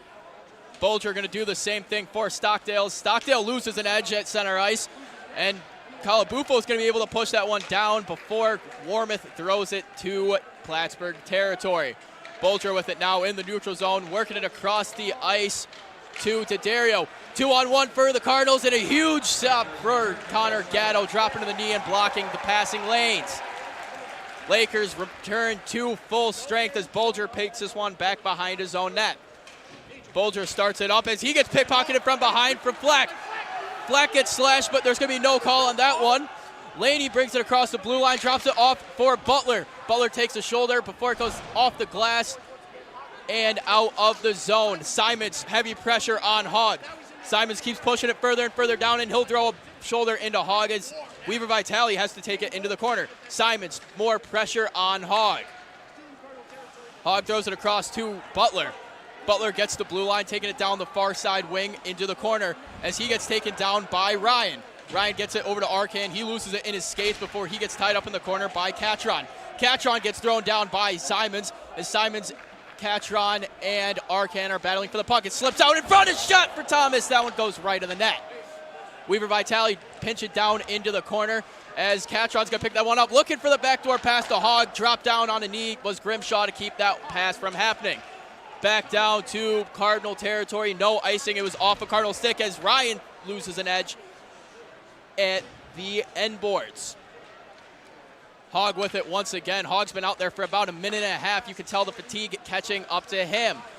Addison steps up, keeps that one going, tripping it across for McQuaid. McQuaid down the near side wing. He gets tied up before Semrad pinches down to keep it in. Rocco gets a loose puck, throws it back down to the corner, lets McQuaid start the cycle once more. McQuaid bringing it up the boards, cycles it down to Sleeth.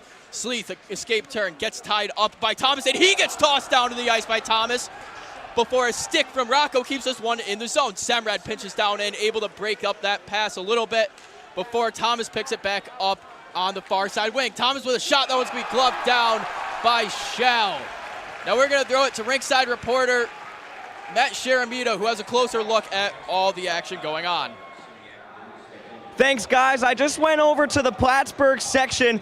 A lot of red over there across side from the camera, and I talked to Kellen, who drove 4 hours and 15 minutes to be here today, and I just asked him, what does Plattsburgh have to do to pull this one out? And this was prior to the goal. He said, we just got to shoot the puck in and dump it in. We're trying to play all nice. They took advantage. They shot the puck, and I also asked him about the history of what it means to him. He's been a fan for 30 years, and the history, he said, man, we just got to beat Oswego. That's what the history means, and they have a sizable amount of fans. One thing he noted was Oswego does not travel like Plattsburgh to these games, and Plattsburgh, it just shows that they are a very dedicated fan base. And one thing I want to note about Kellen is not only is he a very dedicated Plattsburgh fan, but also a very dedicated family man, as he had a baby strapped to his chest here at this game. That's all down here from me. And Kellen, back to you guys up in the booth.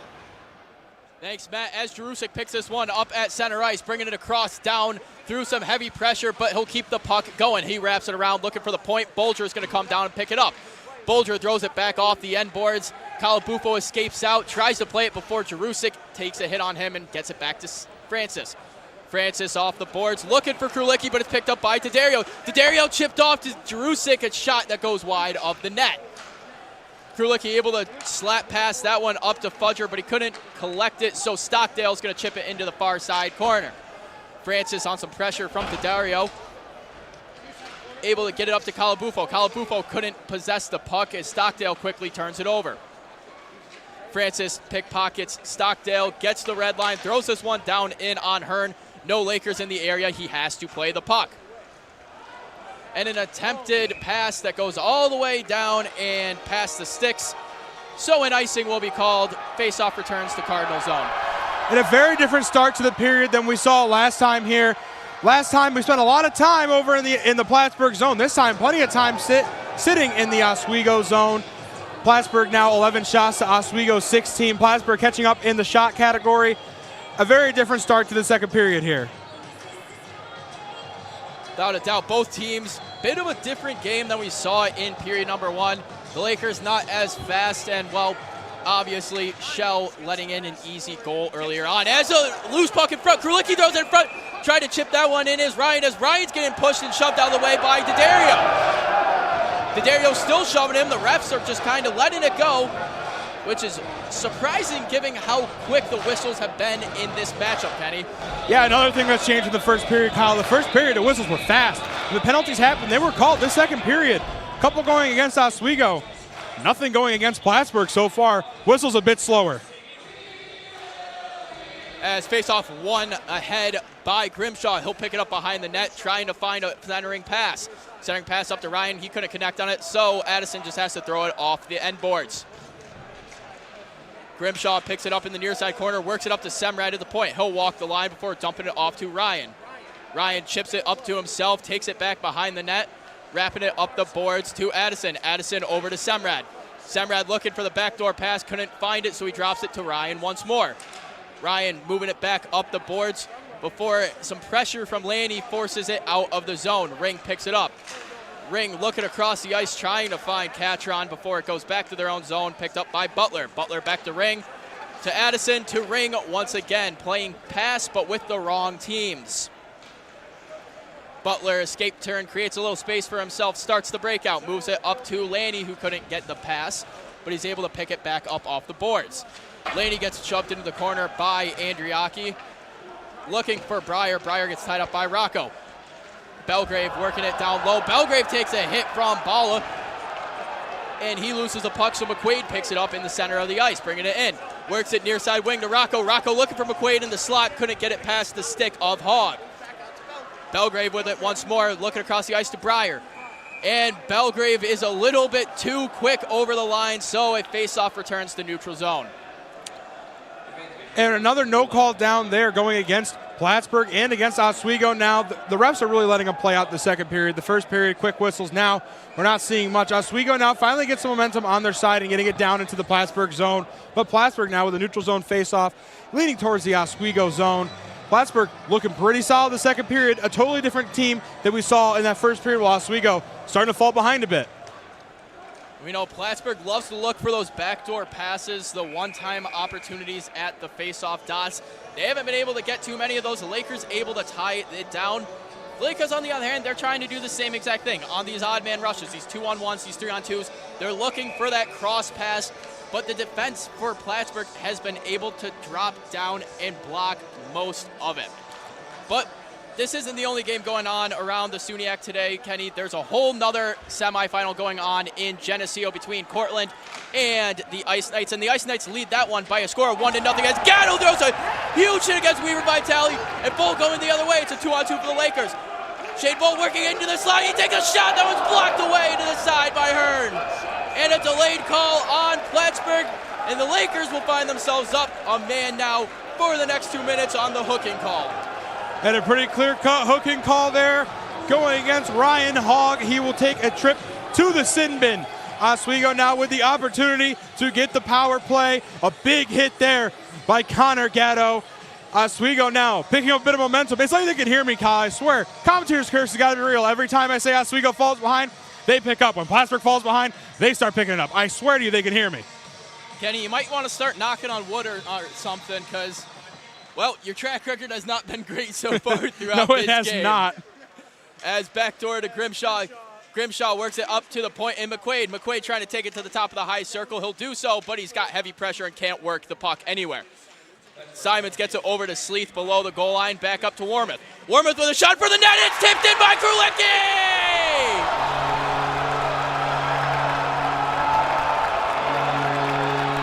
And the refs are calling this goal off. They're sending Hogg back into the penalty box, as we'll wait to find out why it was called off, but the goal will not stand for the time being. I have no idea why that one was getting called a no goal, Kyle. We're waiting to find out there, but they send Hogg back to the sin bins. Take a look at the replay here. Could be a goalie interference. I'm not sure why at all here. And a huge boo erupts from the Deborah F. Stanley and Kyle. Well deserved. And a crease violation was the call. I don't know if I agree with that call, Kenny. As we saw in the replay, skates weren't exactly in the blue, but nonetheless, the Lakers still have 1:30 left on the power play. As Grimshaw's going to work this one across to Sleeth. Sleeth to McQuaid. McQuaid takes it at the circle, going to dump it back down for Sleeth behind the net. Simon's going to wrap it around. Warmouth able to keep that one in just in time. Back to Grimshaw. Grimshaw works it to the center. Stockdale with a huge block. McQuaid walking it in. He almost had a backhand chance, but it's tipped out by Weaver Vitale. Back down all the other way. And Warmoth is going to pick this one up behind the net. 54 seconds left to go on the power play for the Lakers as Warmoth is going to skate it out. Works it up to Andriaki. Andriaki dumps it down in and starts chasing it on his own. Wrapped around the boards. Flack's going to be there to pick it up. He works it back down to the corner for Bull. Bull, some pressure from Bulger, but he's able to keep it going. And Flack trying to get out of the way of a player, but Belgrave takes a huge hit from Flack. Gatto back up to the point in Francis.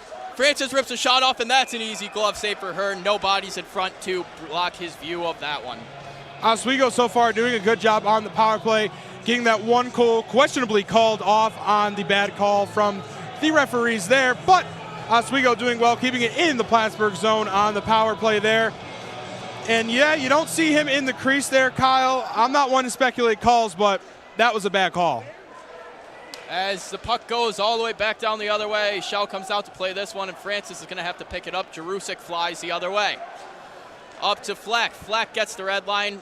8 seconds left on the penalty, as the Cardinals will return to full strength. But first, they dump it all the way down, so no icing will be called. Plattsburgh going for a full line change. Lakers changing the forwards out there. Andriaki starts taking it up. He tries to work it up to Krulicki before it's blocked by the pads of Daddario. Schell comes out, plays this one, backhands it up to the point. Ring working it back down to Daddario. Back to Ring. Looking for Lanny. Lanny gets tied up and can't get the shot off from Calabufo.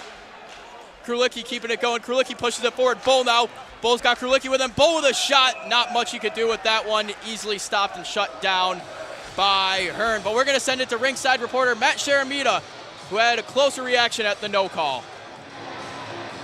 Thanks, guys. After that no call, the student section, the way the emotion changed in here, completely different. I mean, talk about waves of emotions, kind of like the way the Oswego State team's been playing this year, up and down, hot and cold. That's kind of the story here in the student section after that no call. But moving forward, it seems like the energy has progressively gotten stronger and stronger coming out of the guys and girls here in gold. That's all down here for me. Kenny, Kyle, back up to you guys. Thanks, Matt, as the puck's behind the net, and Sleeth drops a body. Puck picked up in the corner by Thomas, trying to work it over to Catron.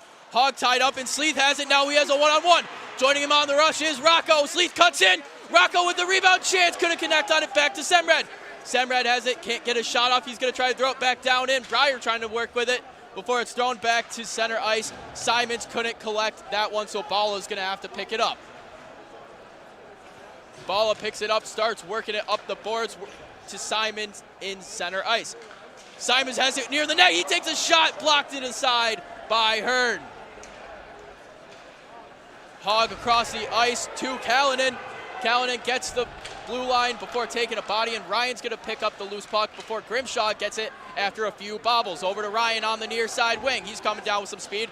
Gets the red line, dumps it in, jumps around Belina and gets it himself before Belina picks it up as he was tied up with another player. Flack intercepts it in the neutral zone. Bull punches it off the boards, and Flack gonna just push it further into the zone. Bulger with it up to Callanan. Callanan, heavy pressure from Gatto, but he's able to work it over to Bonfield. Bonfield gets the red line and dumps it in. The Cardinals elect for a line change. Stockdale and Jarusic back on the ice now. Warmoth working it up the middle, trying to get it to Bull. He was able to get a stick on it, and that one goes off the post. Close call for Hearn there. Tip in the center of the ice, takes a weird bounce once it enters the zone, and off the post, Kenny. You know, something we don't see very often between these two goalies here, between Schell or Hearn, are these small mistakes that we continue to see being made. Hearn almost letting one get by him there, just by thinking it wasn't going to go even close to the net, and it bounces right off of the post. A close call for Hearn. As faceoffs won by the Lakers, and Calabufo takes a mean body from Butler. Puck loose, and the slot picked up by Francis. He'll work it down into the zone as the cycle continues for the Lakers. Picked up by Daddario. Daddario coming out, 3-on-3 rush. Stockdale and Francis battling for it. Stockdale gets tied up by Francis, so Krulicki can pick it up in the neutral zone. Jarusic on the back check, able to pick that one up before any damage is done for the Cardinals. Thrown all the way down the ice, and that one will go for an icing call. 3:41 left to go in period number 2. Score tied 1 apiece for the Lakers and the Cardinals. Shots 24 for the Lakers, 11 for the Cardinals. Again, a lot like the last game these two faced off here in the Deb Kenny. Plattsburgh averages 40.3 shots per game. Oswego 38.6. But they are stopping Plattsburgh from getting any real shots off. Yeah, you're not seeing a lot of quality shots for the Cardinals. And there's a glove save there by Hearn. Yeah, you're not seeing a lot of quality shots for Plattsburgh. Oswego taking a lot too, but also not finding those quality shots as they did in the first period. We're seeing a lot being dumped towards each goalie, but nothing that's really looking good. Well, Ed Gosick said for Oswego, he really wants them to dump it down and get more shots on goal. They're not getting those quality shots. And if you guys remember from 2 weeks ago, my key to the game for Oswego was get some quality, not quantity shots. Oswego doing a better job of that today. And a chance in front for McQuaid, but he couldn't get the backhand shot off. But he's going to work it back up to the point in Semrad. Semrad dumps it down into the zone, back into the far side corner. Rocco on some pressure. It's going to be picked up by Butler before Rocco creates a disturbance there. Addison with a shot, blocked by Catron, and going the other way, it's a one-on-one for Laney. Laney and Semrad. Laney with a shot, and that one's stopped by Shell in front of the net. Laney gets too close to Shell. We got some pushing and shoving going on. Laney goes down to the ice after a cross check from Semrad. And Butler and a Laker are going at behind the net. Laney dropped pretty hard off the cross check from Semrad, but you can't let him get that close to your goalie. Like I mentioned at the end of period number 1, Kenny, you have to stand on business if you're the Lakers, and Semrad is not taking anything in front of Shell. Absolutely not. It's a golden rule in hockey. Stay away from my goalie. And he just got dropped there, hit him with the Mike Tyson 1-2, got him away from Shell. Big shots by the Lakers. And Kyle, we said it earlier, we haven't talked about it as much this game. The physicality has ramped way up since that first period. In this second period, pushing, shoving, and even some boxing ding-ding punches. As Breyer gets the puck off the draw, trying to work in front of the net. A Cardinal in front, inside of the net, before he goes out a little bit. Belgrave gets pushed down. Breyer trying to work it for Belgrave in front. A Shell save.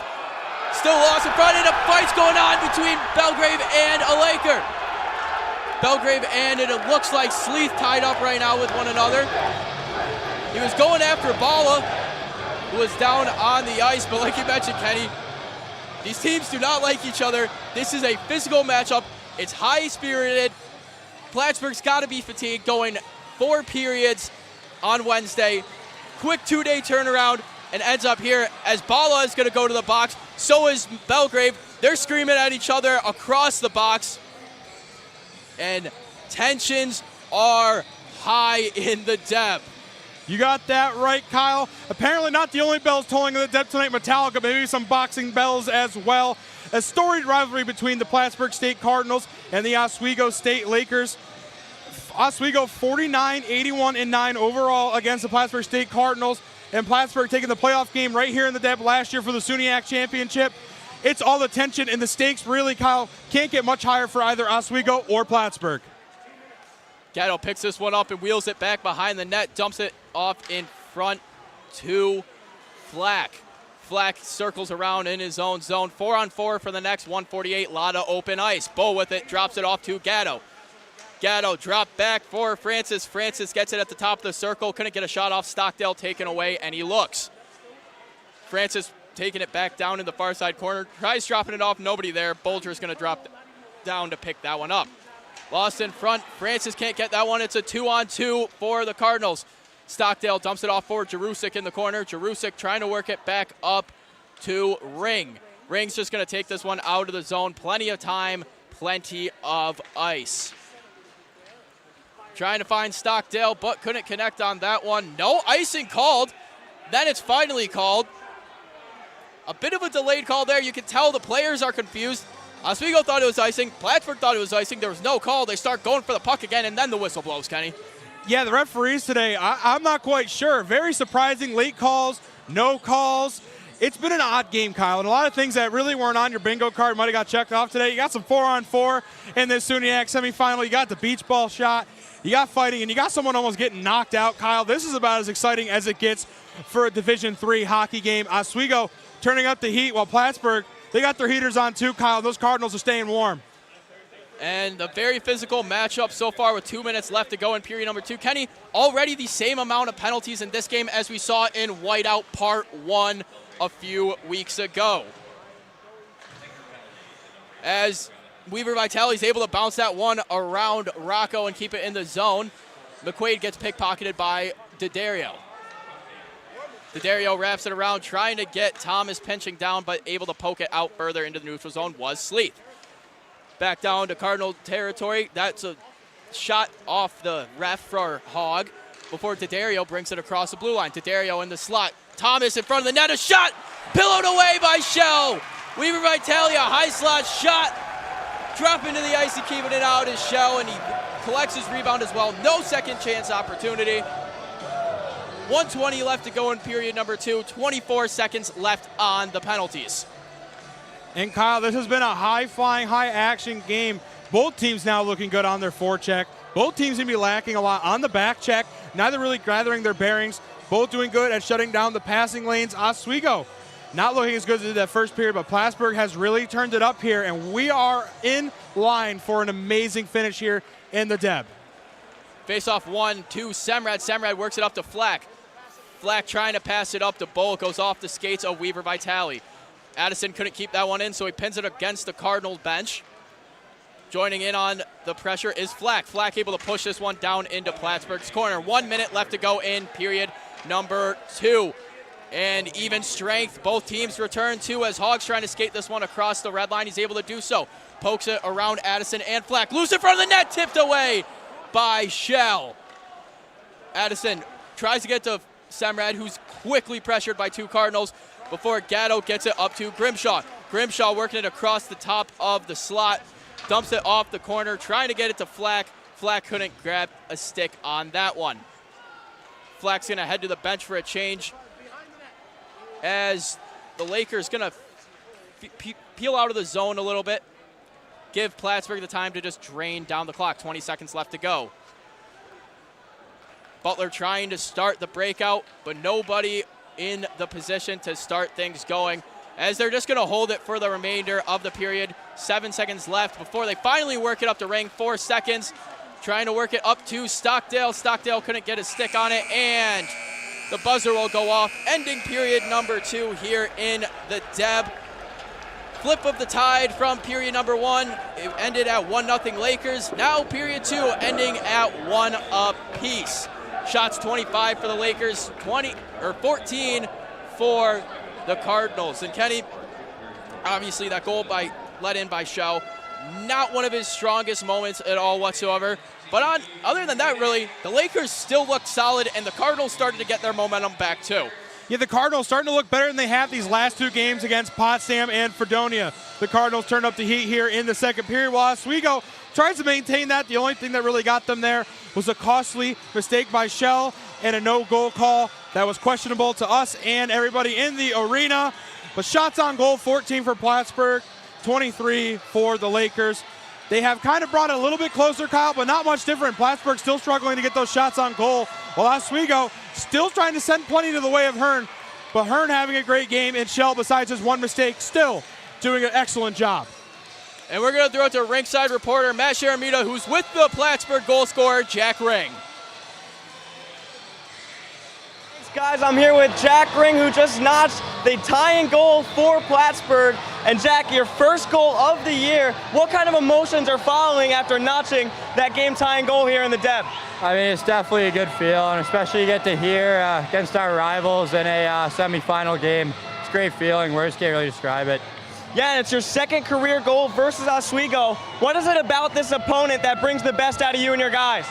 I mean, there's been a rivalry ever since the SUNYAC started between Plattsburgh and Oswego. We know what it means, and you know, it just brings it out of us when we're here, and especially when we're at home too. Gotcha, and it seems like you have the momentum going into this third period. How do you plan to work this into your favor going into the last period of play?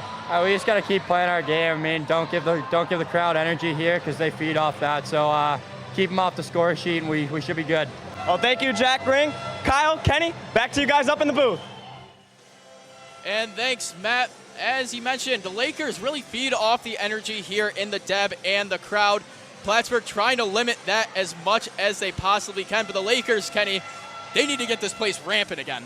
Absolutely. A bit quieter than Whiteout 1.0, but for the Gold Rush tonight, a bit quiet. But as we look, we have a great view here from the press box. You see they have a sea of red as well for all the Plattsburgh fans. Oswego feeds off the energy of their crowd, but so does Plattsburgh.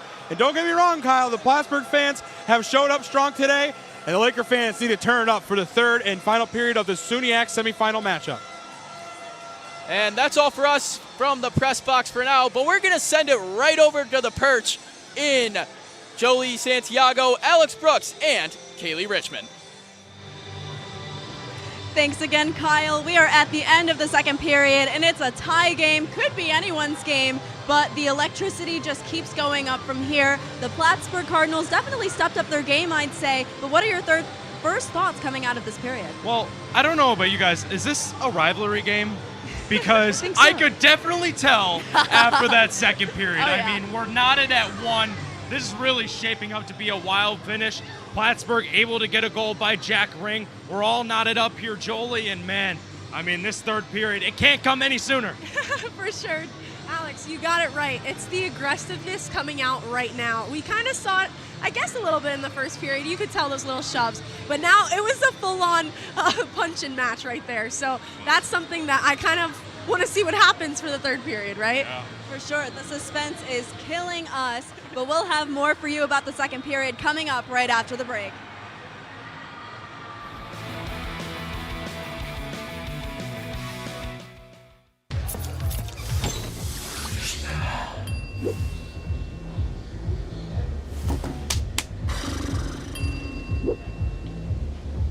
If you need to do something to feel okay to drive, you're not okay to drive. Don't drive buzzed.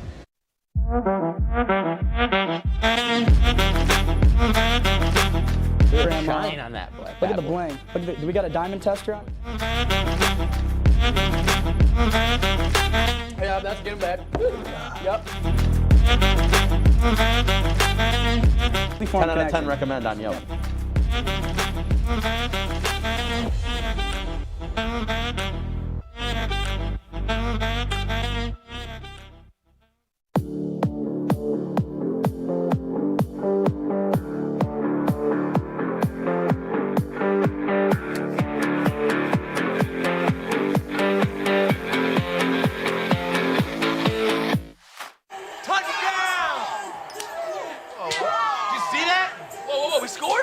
We're going to the playoffs. I can't believe I missed that.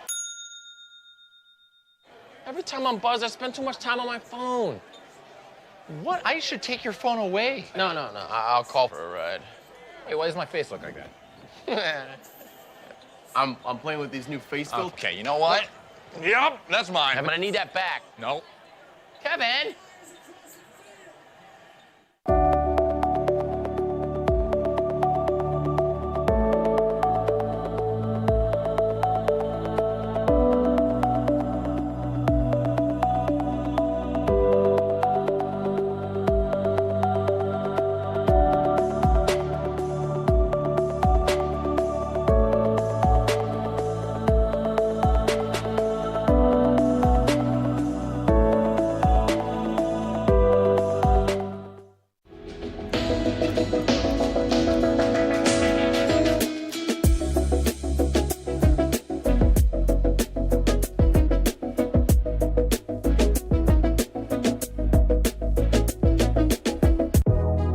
Welcome back to Major Discussions.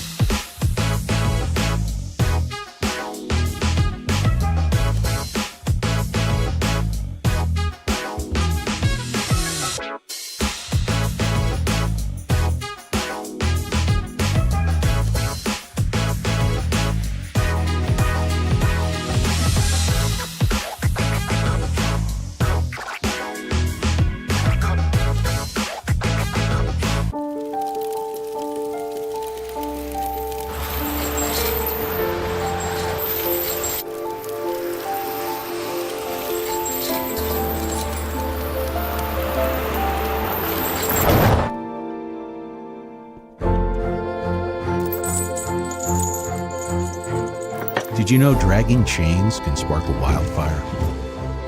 Only you can prevent wildfires. When I was in foster care, I never knew when I would have to move, so I always had my suitcase ready to go. Then one day, I was adopted. My new parents opened their hearts and home to me. My parents cook my favorite breakfast for me every morning. My parents take me on trips I never thought I would go on. They gave me a home and an even better reason to use that suitcase. My parents aren't perfect, but they're perfect for me. Hey there, I'm Al Roker, class of 76. Yes, way back in 76. Back when the earth was cooling. You're watching WTOP.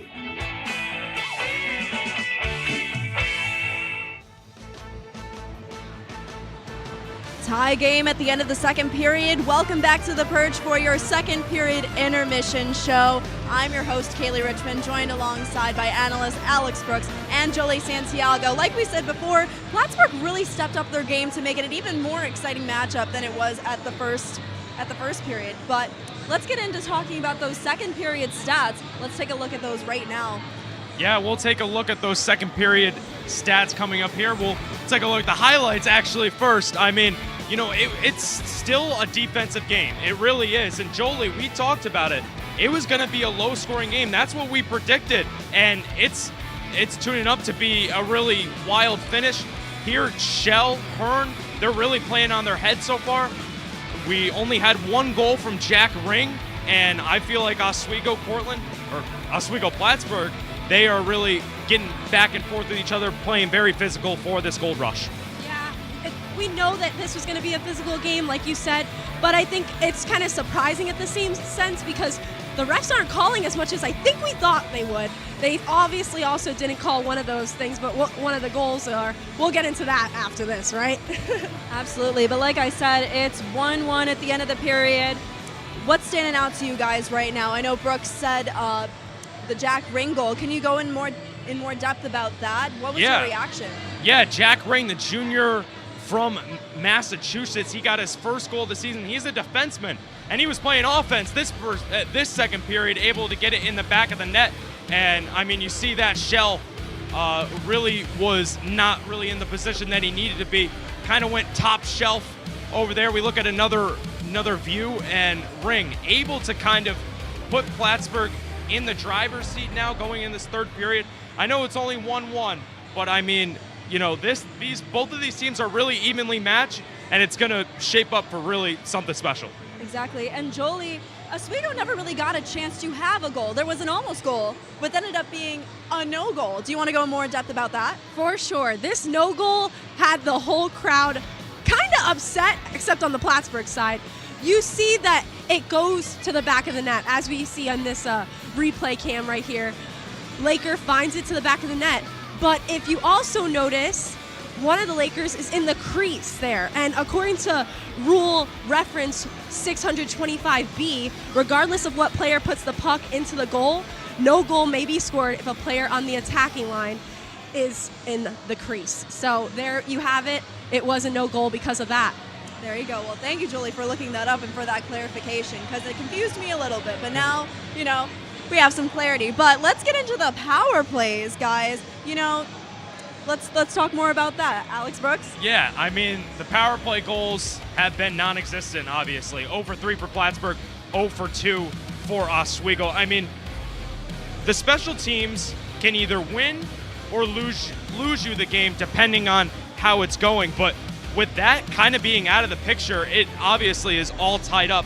So right now, I mean, they're playing really physical, but both teams, Jolie, they're not really taking advantage of those power play opportunities, something that they've really struggled with all season. Yeah, that's for sure. I think both teams struggle with it. It's not something that the SUNYAC is genuinely good at. I think power plays is just something that all teams in the SUNYAC struggle with, and that might be something coaches are looking to fix in the next couple seasons, maybe down the line. If I was a coach, I would definitely work on that, because these teams are aggressive and they're going to put up penalties. So being aware of that and trying to actually take advantage when you are in that upper hand is probably in your best interest as a team. For sure, and definitely I noticed in this period especially, the physicality was off the chain. These two teams do not like each other, and that is very apparent on the ice. Alex Brooks, let's talk about that. Yeah, I mean, it's a classic Oswego-Plattsburgh State game. I mean, these two teams met each other just a couple weeks ago, and there was a lot of physicality in that game. But now with a championship berth on the line, they are upping the physicality to 200%. Not just at 100, 200%. They're really putting in all of their effort into really banging each other, banging people out to the boards, and it has just been really physical. Now, Jolie, I'm looking at the other SUNYAC semifinal going on right now versus Geneseo and Cortland. A score update there, 2-1, and Cortland is in the lead. I know I'm pretty shocked. What about you, Jolie? I'm also shocked, but I don't know if it'll last long. There's still a lot left, 20 minutes of play. With Cortland being up by 1, I definitely think that Geneseo is going to try and come up and sneak behind them, get 2 more goals, but we'll see it out. They're pretty evenly stacked right now, as you can tell from the shots, power play, and faceoffs. Seitz and Kirkostas for Cortland was able to make those goals. Absolutely. Well, something to keep an eye on, but don't go anywhere. We'll be back for the start of the third period, back with Kenny and Kyle in the Steve Levy press box. You're watching WTOP 10 Sports.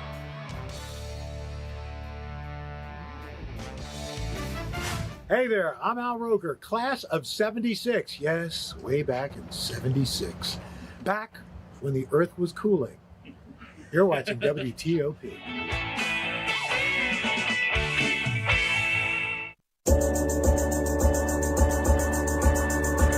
The Kinda Late Show with Chloe and Anna.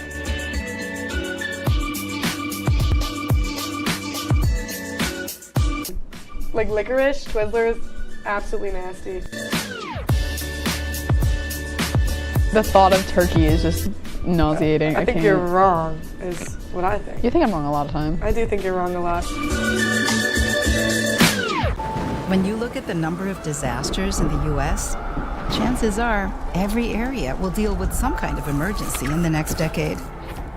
And between school, sports, and social lives, chances are you won't be with your kids when it happens. Will they know what to do?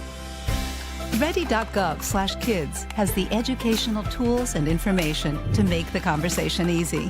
When the time comes, chances are they'll feel prepared, not scared. So talk with your family today.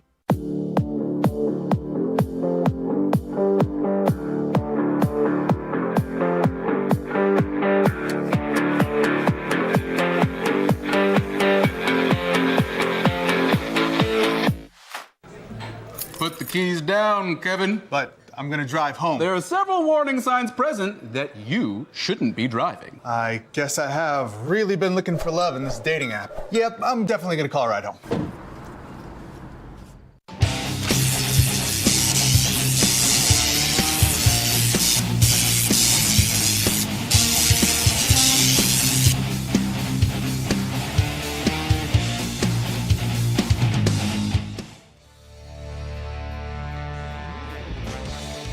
And 20 minutes remain in this contest to determine who will go on to the SUNYAC Championship. Score 1 apiece here in the Deborah F. Stanley Ice Arena. I'm Kyle Spizak alongside Kenny Gerard. And Kenny, both of these teams have a lot of seniors on their rosters. For all of them, it's 20 minutes for the rest of their lives. 20 minutes for the rest of their lives. And Kyle, usually say there's 3 guarantees, but today there's 4. Death, taxes, Metallica welcoming the Lakers back onto the ice. And either that Oswego State or Plattsburgh State will be in the SUNYAC finals next Saturday night. In these last 20 minutes, and a lot of these seniors, it's time to determine who will be going to the championship game, Kyle. And like we mentioned, Kenny, not the only game going on around the SUNYAC. Another semifinal going down in Geneseo, where the Cortland Red Dragons, after 2 periods, lead the Ice Knights by a score of 2-1. But as we get set for things over here, taking the draw for Plattsburgh. Starting lineup, Jerusik, D'Addario, and Stockdale for the Lakers. Gatto, Bull, Flack. As the faceoff is 1 ahead by the Cardinals. Shell immediately comes out to play this one, wraps it up the boards to Flack. Flack up the Bull. Bull throws a hit at Hogg, but Hogg's able to throw it back down into the zone behind the net. Shell plays it. Shell high off the glass, gets it past Stockdale as Flack gets this one off the boards to Bull. Bull tries to throw this one around and down, but too far behind the red line, so it goes for an icing. Back down to Laker territory. Well, Kyle, the pressure is on for both of these teams. One of them has a destiny awaiting them, which is the SUNYAC championship. Both teams last year in the championship right here in the Deb, and the Plattsburgh Cardinals champions last year, Kyle. The stakes are high, the drama is high, the physicality is high, and the tensions in the Deb are high, Kyle. And the Lakers looking to make their 5th consecutive appearance in the SUNYAC championship. They have made the last 4, but they have gone 0 for 4 in those championships, losing the first 3 in a row to Geneseo and, of course, last year's here against Plattsburgh. As Hogg dances around a few defenders, works his way to the middle of the ice before getting Stockdale on the far wing. Stockdale with a shot. Goes wide of the net. Wraps all the way around back down to Plattsburgh zone as Hogg will play it again to D'Addario. D'Addario up to Stockdale before it goes into the end of the boards, picked up by Semrad. Semrad evades a hit, gets it up to Rocco. Rocco drops it off to McQuaid. McQuaid shoots one that gets paddled away into the glass by Hearn. Looking for a pass on the back door was Semrad. Addison pinches down in to keep this one alive. Ring's going to pick it up, circle around a few times, evades the pressure from Sleeth. Ring gets it across to Butler. Butler will take it behind his own cage as he starts skating up the near side wing. Tries to work it up to Catron before Grimshaw picks it up. Grimshaw start and stop before dumping it down in. Creates a little space from Ring. Back down into the near side corner. Grimshaw and Ring battling for it once again. Goes out of the zone. Andriaki rips it right back around the boards. Grimshaw trying to get over and beat out Butler. He will be able to pick up the puck, just not keep it in the zone. Bala throws this one down in on net, and a weird bounce off the boards. Backdoor, Grimshaw gets an opportunity, it's still loose in front of the net, and Hearn's able to get that one. It goes to the back of the net, but the ref calls it off again. The puck was loose in front of the net. There was a chance for Ryan to tap it in. There's a chance for Grimshaw to tap it in. Simons does tap it in, but it's called off, and Hearn is on the ice without a helmet in some pain. As we take a look at this replay, Kenny coming down in. That does cross the goal line, but did Simons hit the net first is the question. When we take a look at it here, it looks like the puck crossed that line before the net was struck. But then again, Kyle, it's not up to us. It's up to the referees down on the ice. It is their discretion. And in D3 hockey, you have no replays, while we have the pleasure of showing you guys at home replays from our end. The referees do not see replays, as Hearn is attended to by the Plattsburgh State Cardinals medical team. Yeah, I don't know, Kyle. I mean, we'll take a look at the better shot here of the back of the net. You get a replay of it there. And the puck does go around the net. It goes around the net. Not into the net, but around the net. So, right call made. The refs do have the best angle in the game. They call it the golden triangle right down there. We're able to see everything along that red line. And a good call there by the referees. And a penalty, looks like maybe a penalty on the way down here, but yeah, no goal there. Goes around the net. You can't really score if you don't cross the red line there, Kyle. And we're set now for a neutral zone face-off. A chaotic first minute 57 to this one.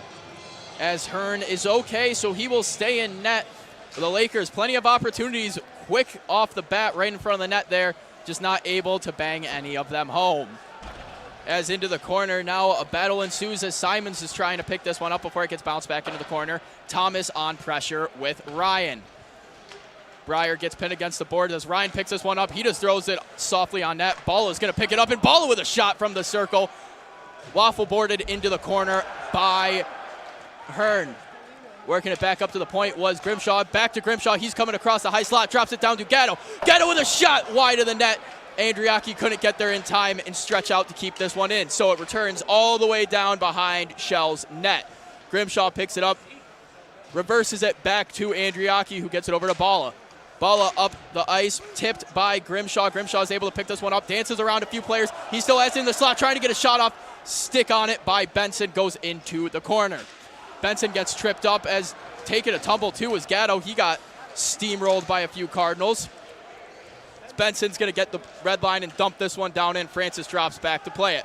Francis hard off the boards, trying to get it up to Flack, but Weaver Vitale's going to pick it up, and a tip in front of the net, but getting thrown down to the ice quite quick after that was a Plattsburgh player. The other way now, Flack's got it. Flack looking for Bull in the high slot. Trying to work too hard and work it through too many players rather than taking the shot on that one, Kenny. Yeah, good stop there by Plattsburgh. Defensively looked great on the back check. Got caught up to him. Didn't lose the race and didn't allow an easy shot there for the Lakers. Bull trying to bring this into the high slot. Too many players on him. Had to dump it back behind the net. Picked up now by Stockdale. Stockdale coming up the middle of the ice with some speed. He's going to chip it into the far side corner when he gets the red line. Addison ties up a Plattsburgh player behind the net. D'Addario tied up by Addison. Stockdale and Semrad joining in on it. The puck squirts loose, picked up by Jerusik. Jerusik works it to the point and Ring. Ring with a shot that goes off the skates of Rocco and in front. Stockdale couldn't get a stick on that one. Jerusik has it in the corner now. Jerusik wraps it up the point to Butler, over to Ring. Ring with a shot. That one's blocked once again by Rocco, and Sleeth's able to push this one out of the zone. Sleeth getting into the center ice. It's Sleeth and Hearn. Sleeth gets taken down and goes crashing into the net. Hearn stops that one. We'll wait to see what happens, but Sleeth is on the ice, goes crating into the net, and we'll have a stoppage of play. 15:36 left to go. Both teams playing with some fierce intensity, Kenny. Absolutely, Kyle. Both teams intense. They both know what's on the line. As you get a look at the replay there, a nice save by Shell. Hearn looking to get a stop. Here comes the Lakers, and it's saved by Hearn. Tries to find the 5-hole, but it was close, Kyle. The Bridges were down. As face-off won by the Lakers, Calabufo keeps this one in, as Bolger's going to pop down in the corner to pick things up. Bolger skates it out himself. So he's going to get tied up by a few Lakers. Butler loses his stick, and Calabufo gets on the forecheck, chasing down Belina. Moved up the boards to Bolger. Bolger takes a hit from Fudger. Krulicki comes down on the forecheck to keep things alive, wrapped high off the glass, down in the far side corner. Belina pressure from Calabufo. Arcan pitches down to keep it alive. Belina back behind the cage, stops and works it the other way to Butler. Butler trying to sky it to the center for Catron. Couldn't connect on the pass, but Catron's going to pick it up at the Laker logo. Arcan picks it up in the top of the Lakers zone. Bulger back over to Belina. Butler tips this one down in and takes a hit from Arcan while he's at it. Bala up to Flack. Flack high off the boards. Back down into the neutral zone. Hogg's going to work this one down in. Picked up by Arcan. Arcan looking for Flack in the center of the ice, and he's got him. Flack's got Bull with him as Flack's going to track into the center of the ice. He gets tied up by way too many Cardinals. He couldn't do anything with the puck there. Thomas works it up to Belgrave. Belgrave gets the red line, and he's going to take it himself. He dangles around a Laker. Belgrave with a shot off the shoulder of Shell. Fryer trying to get things going back in the corner. Francis wraps it off of Ref, and it bounces to the stick of A.J. Ryan. Ryan tied up in the corner by Thomas before Francis works it to Warmouth. Grimshaw just going to get this one out of the zone, allow a regroup of play. And back behind the net, up to Ryan. Ryan coming down the near side wing with some speed. Tries to get a shot off as we take another look around the SUNYAC. Tied now 2 apiece in Geneseo between the Red Dragons and the Ice Knights. Semrad drops back to pick things up, tries to get it high off the glass and out of the zone. Loose in front of the net. Bonfield gets it down to Callan, and Callan skies the shot over the net. A.J. Ryan picks it up, taking it across the Laker logo, working it down the far side wing, trying to get a centering pass for Simons. Callan's going to pick it up in the near side corner again. Across the ice to Bonfield.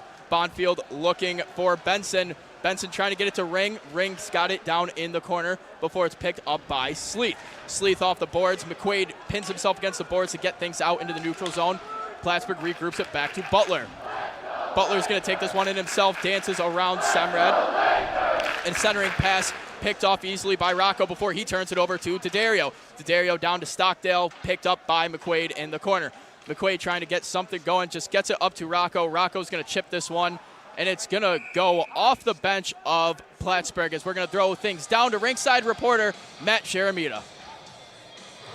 Thanks, guys. Just like Phil Collins, this game is in the air and it's up for grabs. So just kind of due to the nature of it being a 1-1 game, just over 10 left to play, we have to look at what either team can do moving forward to pull this one out. For Plattsburgh, you have to keep getting shots off. You have to take advantage, and well, you have the numbers as well. You know, they haven't shot the puck a lot, and they also not done well in the power play so far. For Oswego, they have to keep finding good shots. They are doubling Plattsburgh right now in the shots on goal. Just be patient. The goals will come if you are Oswego State. You just got to keep peppering them off.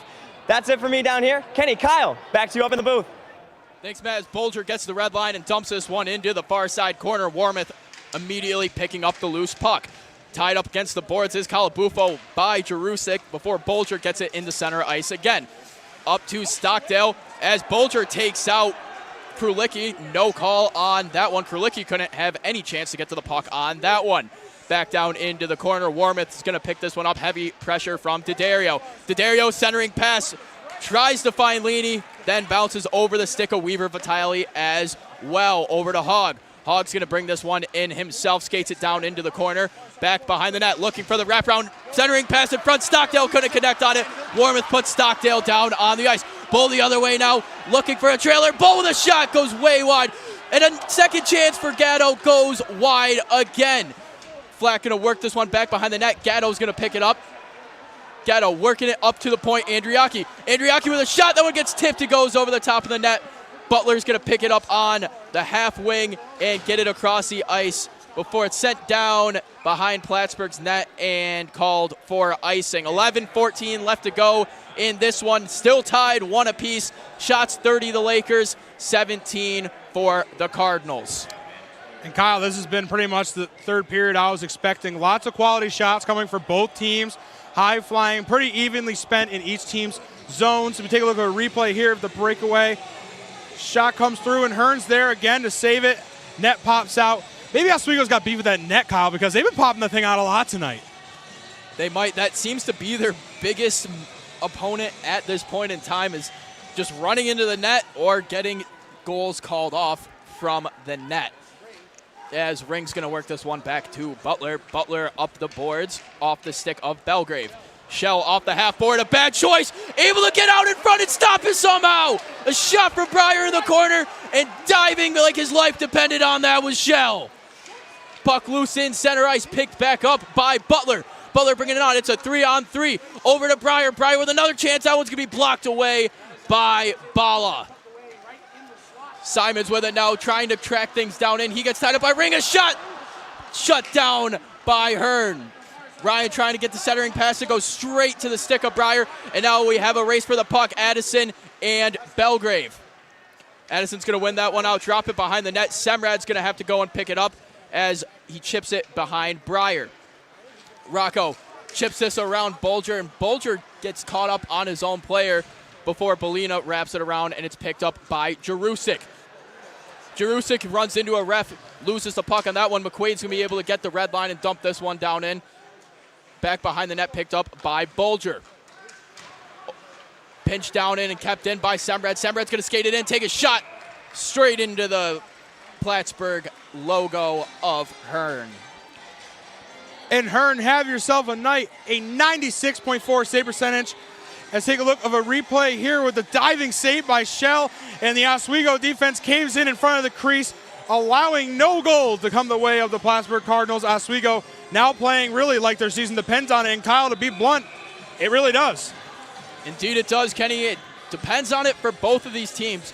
It's do or die in the last 10 minutes of play here in the Deb. 9:58 officially on the clock as we get ready for face-off down in Cardinal territory. One back to the point in Francis. He's got a little bit of time. He's going to turn around and just get it to Rocco, who's going to work it deeper into the zone. Sleeth picks it up behind the net. He's battling against Hogg and Weaver Vitale. McQuaid joins in on the pressure. He gets pinned against the boards. Warmouth pinching down as well. 3 Lakers, 3 Cardinals. Puck squirts out. Able to pick it up was Hogg of the Cardinals. Chipped down in by Catron. Up the boards to McQuaid. McQuaid chips this one up to Sleeth. Sleeth stops and does a little bit of an NHL chip that puck up in the air to yourself move before Laney's going to pick it up and go the other way to Hogg. Hogg skates it in himself down the far side wing, and he's going to take a weird angle shot, goes over the top of the net and out of the zone, picked up by Fudger. Fudger not able to keep that one on his stick. He gets poke checked away by Weaver Vitale, trying to find the streaking Laney in the middle before it works up to Fudger. Fudger drops it off to Semrad. Semrad one-timer Pillowed away by Earn. Calabufo keeps this one in, chips it off the high glass, and Fudger's going to get on the forecheck down to the corner. Off the end boards to Hogg. Hogg working it up the middle. Flack's going to intercept this one. Back to Semrad. Semrad skates this one and drops it to Fudger. Fudger chips it back behind the net. Flack's going to go and grab it. Flack gets a hit behind the boards and goes down. Bull joining in the ice now. Entry attempt for Arcan goes off the chest of Gatto, and Gatto's going to have to drop back and play defense as he takes down Breyer. And back down into the Plattsburgh zone. And an update over in Geneseo. The Cortland Red Dragons now lead by a score of 3-2 as tied up in the corner was Bull. Hogg was holding on to him, not allowing him to move. No call there. Other way now, centering pass, trying to find Belgrave, but he was shut down by Arcan. Arcan punches this one a little bit forward before it gets caught back by McQuaid. Bull couldn't keep this one. Bull's going to dive and try to keep this one going, looking for Flack backdoor. Tipped away out of the air by Ring. Flack tied down into the corner. McQuaid joining in on it as Ring's just holding on to Flack. Puck's nowhere near him. Kept holding him, but no penalty comes out of it. Lakers have to get back on side, and they're outside McQuaid to the high slot. McQuaid with a shot. That's going to go off the stick of Butler. Back down to the corner. Sleeth avoids a hit. He's going to try to work it into the high slot. McQuaid turns around, a shot into the pads of D'Addario. Francis back at the red line with it. He's going to pause and throw it in on Hearn. He'll just freeze that one down. 7:18 left to go. Face off at the near side circle. And Kyle, what a game we have right here. And before I jinx this again, I'm going to knock on the table here. No penalties called yet in this third and final period. If it's a clean game, that's a little bit debatable, but no penalties called for either team. No power plays yet to come. 7:18 left to go. Both teams spending a lot of time in each other's zones. Not too much spent in that neutral zone. It's been high-flying action, Kyle. And A.J. Ryan pings one off the post right off the face-off. Going back down the other way now. Francis chips this one back in. Simon's down on the ice as he regains his balance. Back the other way. Jarusic has it at the red line. Jarusic gets a shoulder from Simons. Ryan, toe drag, gets it up to Simons. He couldn't connect on the pass. And it's going to go down far enough. And the refs are going to say that Grimshaw was offsides as Simons is down in the corner after a hit from Belina. Simons questioning how that wasn't a call when it was offsides and he got hit after the whistle was blown. But nonetheless, 6:55 left to go. Both of these teams playing their absolute hearts out. Their season depends on it, but they're playing like their life depends on it, Kenny. Absolutely, Kyle. And to add a little bit more pressure to this game, if the Red Dragons can finish out in Geneseo leading 3-2 with 9:57 left to go in their third period, they will be hosting the SUNYAC championship if Geneseo cannot pull through. If not, one of these two teams is making a trip to the IRA to play the Ice Knights for the gold. Kyle, as you said it, they're playing like their life depends on it, but this is the biggest game of the year for both teams. Storied rivalry, Whiteout 2.0, Gold Rush, whatever you want to call it. There's one thing you can't call it, Kyle, and it's a rivalry match. And these teams, they have seen each other in the SUNYAC playoffs many of times, Kenny. This is their 25th meeting, and in those first 24, Plattsburgh takes the score 18-6 in playoff meetings. Oswego didn't win a playoff game against the Cardinals until 2003, although the series started in '85. And a shot from Hogg, that one's gonna go in below the glove of Shell.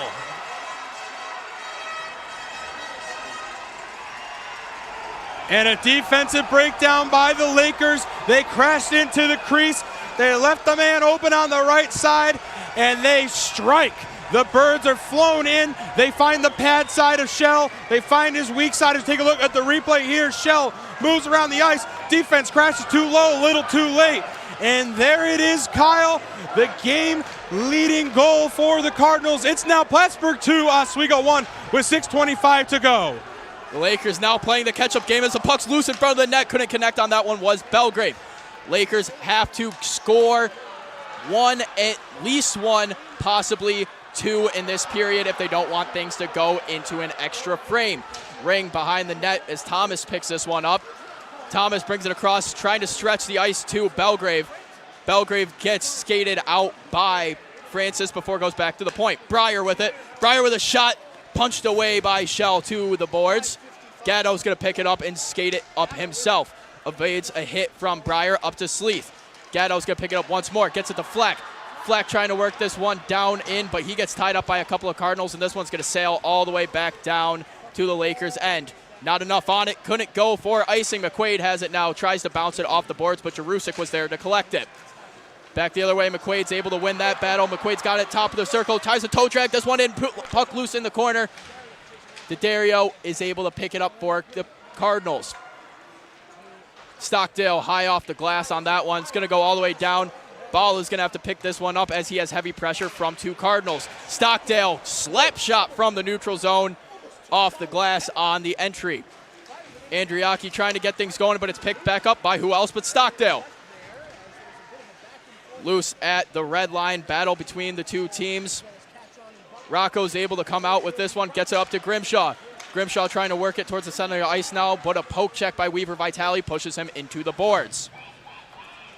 Ryan's going to pick up the loose puck back behind the net, trying to find somebody in the high slot, but he gets Semrad at the point. Shot goes off the shoulder of Simons.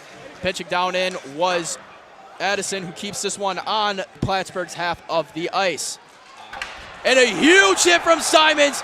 He drops Logan Bulger into the boards, and the Laker faithful love that one. The Lakers looking for any amount of momentum or energy they can get, Kenny. As it's off the boards, back into Oswego zone. Addison's going to drop back to keep this one. 4:13 left on the clock. Lakers need to get something going. Tipped in by Bull. Bull chases down in the corner. Hogs able to win that puck battle.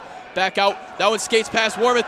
And now Belgrave and Francis are battling for this one in front of the net. Belgrave gets edged out by Francis. No shot off on Shell, but a close call for the Lakers. Shane Bull dumps it off the half board, and he's going to get taken down by Hogg, and that's going to be a delayed penalty. The Lakers will find themselves up a man for the next 2 minutes, as going to the penalty box will be Tio D'Addario. And actually, yeah, it looks like Hogg heading into the sin bin, and Hogg with a goal on the night now causes the penalty, and it gives Oswego a 2-minute power play with 3:46 to go. Oswego needs to capitalize here. And 3:46 left to go. 2 minutes on the power play, but we're going to send it down to sideline reporter Matt Sharamita as the things get tense. The Deb is absolutely rocking down here as Plattsburgh has taken the lead. And one thing to note about this goal, Ryan Hogg, that was his first SUNYAC goal. Kind of like Jack Ring, it's just the unsung heroes and the unlikely heroes for Plattsburgh in this semifinal game, as we got some stuff going on down here. But Plattsburgh, they got a team where a bench runs super deep, and when you're going for these title runs, that depth certainly helps you get over the hump. Kyle, Kenny, back to you guys up in the booth. As play is stopped there, only about 12 seconds off of the power play for the Lakers on that one. 3:33 on the clock, 1:47 on the power play. One back to Wormuth. Wormuth at the point, he'll take a shot, loose in front of the net, puck still loose, goes out to the stick of Grimshaw. Grimshaw works it down to Sleeth. Sleeth working it back up to the point in Grimshaw. Grimshaw looking for McQuaid, back to Wormuth. Wormuth with a shot, tipped in front by Simons, but it goes wide of the net. Butler's able to chip this one down the ice. The Lakers have to regroup, and the Cardinals get a fresh set of legs, as do the Lakers. Joining the ice now, the top line, Gatto, Bull, Flack. On defense, Andriaki and Wormuth for the Lakers. Stockdale, the leading rusher for the Cardinals, as he gets a stick on that one, and it goes straight into the Laker bench. Francis joins the ice in place of Wormuth. Stockdale just making sure that the Oswego bench is paying attention to the play there, sends one into their side. And this has been very back and forth, Kyle. Plattsburgh right now looking great on the penalty kill. Oswego needs to turn it up on their power play with 2:56 to go, 1:10 left in the power play. We have a face-off. One back to Francis. Francis taking his time with it, gets it to Andriaki. Andriaki to Bull, Bull to Gatto. Gatto stumbles as he enters the blue line, and that one's going to be thrown back down to Oswego zone. 2:42 in the game, 55 on the power play for the Lakers. They need to get one here if they want their season to have a chance of continuing. Flack across the blue line, far side wing. Andriaki at the top of the point. Andriaki going to skid it in. A backdoor shot, Shane Ball! One-timer, 5-0 Ball ties things up! Shane Ball! 2-2 game right when you need him the most. The man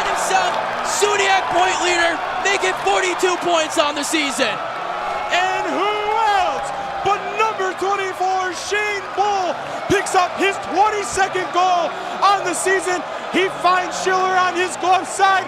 We saw it last time. His weak side hurt, my apologies. He gets shot on the glove side, and Shane Bull ties it up, Kyle. 2:27 to go. It's 2-2. It's dramatic hockey again. Can't ask for a better matchup than this. 2 minutes left, 2-2 game, season on the line. Throwing up the boards, Rocco can't get this one out. Hog's gonna keep it alive, bringing it down in the corner. Hog looking in front, wide open rebound, but it's picked up by Sleet. Lakers going the other way, now they have a 3-on-2, working it over to Rocco. Rocco with a shot, that one goes back behind the net off the stick of Hearn. Semrad with it at center ice. He's gonna sail this one back in behind the boards. Weaver Vitale has it, and a hand pass will be called. But we're gonna throw it to rinkside reporter Matt Sharamita and a closer look at that goal. If you were driving down 481 or 104 just now, you would have thought the nuclear power plant just went off because the roof was just blown off the Deborah F. Stanley Arena. Man, this student section just went absolutely nuts, and it is now a tie game, 2 minutes to play. Kyle, Kenny, doesn't get more exciting than this. Back up to you in the booth. Thanks, Matt. As an immediate shot shut down, as you can hear the Laker faithful getting rowdy at the Shane Bull goal call. Making it official on the PA. Rocco Andriaki on the assist, and Tristan Francis the secondary assist on that one. And this is a whole different game than it was just 3 minutes ago, Kenny. And that's D3 hockey, and that's a rivalry for you, Kyle. The whiteout, the gold rush, whatever you want to call it. It's competitive. It's back and forth. Shane Bull picks up the goal with 17:29 into the period. 1:45 left, Kyle. Let's see who finds the pot of gold at the end of the rainbow here. As face-off blown dead immediately. Face-off violations. Stockdale talking to the ref right now as things get back underway. Bull locked in, lined up already. Stockdale joining him now. Both teams rolling their first lines for the last minute and 46, and you can't expect much different, Kenny. Both of them don't want this to go to OT, especially Plattsburgh. Their last 2 games have gone to OT. Back to the point, Fleck in front of the net. Loose puck for Bull. Bull's gonna turn around and throw this one on net, but it goes wide. Fleck battling in the corner against Bulger, but D'Addario's able to get this one up to Jarusik. Jarusik looking across the ice to Stockdale. Stockdale able to get a hand on that one as he gets a shove in the corner from Francis. Wormuth picks it up, gets it up to Fleck. Fleck gonna try to chip it around Ring, able to bounce around him, but Bulger was there first. Stockdale has it on the far side wing, coming down with some speed. Stockdale circles around, gets it to the center in D'Addario, looking for Weaver Vitale, but the pass was a little bit too far out of reach. 1 minute left in period number 3. 2 apiece in the SUNYAC semifinals. Laney gets it to Stockdale. Stockdale wraps this one around the boards. Semrad squeaks out to pick this one up. Tries to throw it up, and no icing called off the stick of Hogg.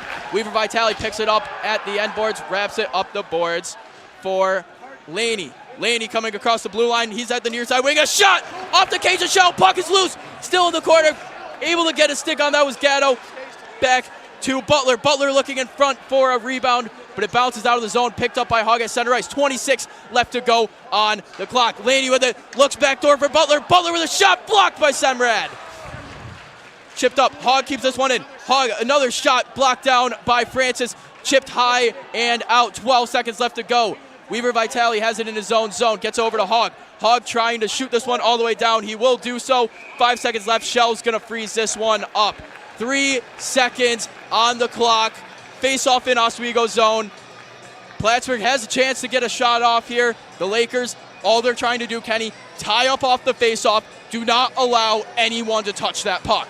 It's absolutely essential for the Lakers to tie up on the face off. With 3.7 to go, Plattsburgh looking for a quick shot to keep from going to overtime. And Plattsburgh, a very familiar place to be in, tied 2-2 in the SUNYAC playoffs with 3 seconds to go. Plattsburgh in comfortable territory. Oswego, not the greatest overtime team this year. The notable overtime win coming against Hobart.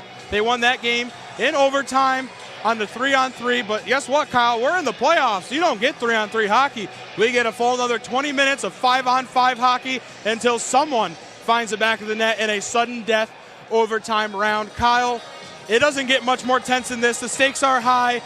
This is a rivalry game if I've ever seen one. And we mentioned last week or 2 weeks ago that was one of the better games we have ever seen here in the Deb between these two teams, at least in my tenure here, as well as yours. Mine's a little shorter than yours, just but yeah, a little bit. A little bit shorter than mine. However, nonetheless, some great games between these two programs here, but none as tense as 2 apiece. 3 seconds left in a SUNYAC semifinal. Win and you move on to the championship. Lose, you go home and your season's done. As the timeout finishes up, Shell returns to his net, Hearn and his. Honestly surprised to see that Plattsburgh hasn't pulled Hearn, Kenny. As face-off underway, it's tied up, and the clock will drain out. And we are going to overtime here in the Deb. A tense matchup for a semifinal. You can't ask for better hockey than this, Kenny, as both teams will retire to their locker rooms for a short while as the ice surface will get cleaned, as we need a full ready sheet of ice to go another frame in this one. We weren't expecting it to go this far, but with Plattsburgh's track record the last couple of games, we probably should have seen this one coming. Absolutely. The Plattsburgh State Cardinals are once again in a 2-2 end of regulation and going to overtime. When the story unfolded on Wednesday, they took the game winner by no one else than Stockdale. He knocks in the back of the net and takes the win 3-2 over the Potsdam Bears.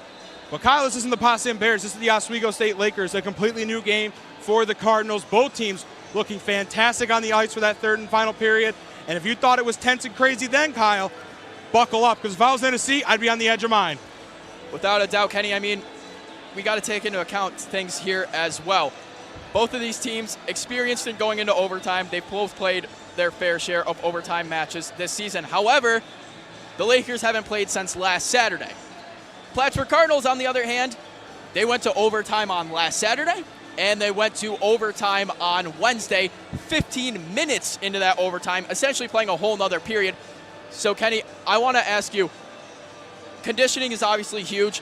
Who has the upper hand here, though? Is it Plattsburgh, who has more experience in these overtime games the last week or two? Or is it the Lakers, who are better rested and didn't have those 4 periods to play on Wednesday? See, that's a tough call to make, Kyle. You really don't know right now. Like you said, Plattsburgh with a couple extra periods under their belt between Saturday and Wednesday overtime wins. Oswego not playing since last Saturday, which was an overtime game in Cortland. So Oswego's last game also going to overtime. So both teams seasoned on the overtime. Oswego took the loss 2-1 to the Cortland Red Dragons, who are currently up 3-2 over Geneseo with 1:17 left in the third. The tensions are rising. We will keep you updated as much as we can on the Cortland Geneseo game to see who else will be in the SUNYAC Men's Hockey Championship, Kyle. Like you said, Kenny, these teams don't like each other. And as a wise man once said, OT, OT, there's never much love when you go OT. But we're going to send things to break. When we come back, a quick intermission recap, and then overtime here in the Deborah F. Stanley Ice Arena.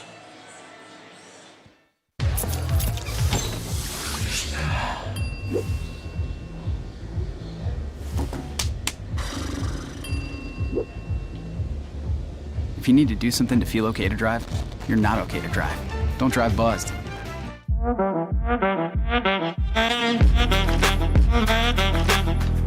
Shine on that black. Look at the bling. Look at do we got a diamond tester on? Yeah, that's getting bad. Yep. 10 out of 10 recommend on Yelp.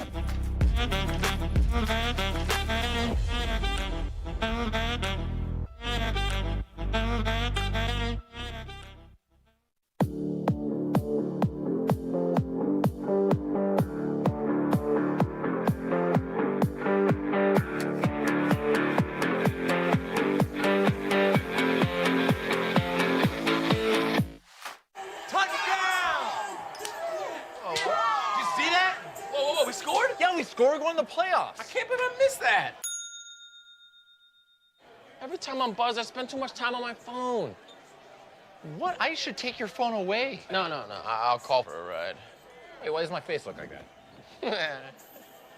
I'm playing with these new face filters. Okay, you know what? Yep, that's mine. I'm gonna need that back. No. Kevin!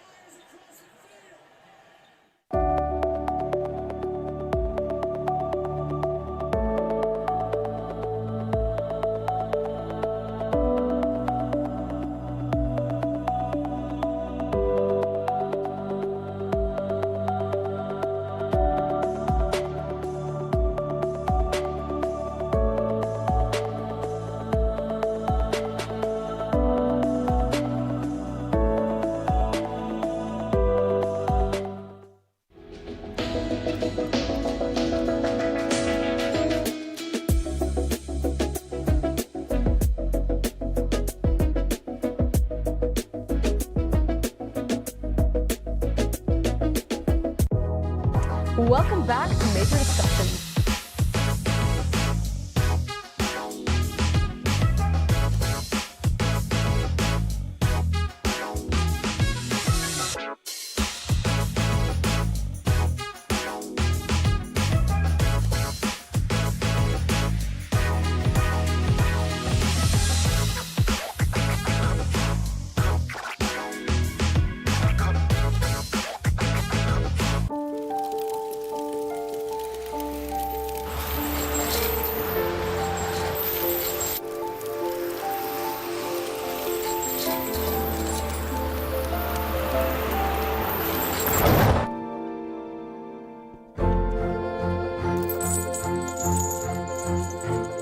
Did you know dragging chains can spark a wildfire?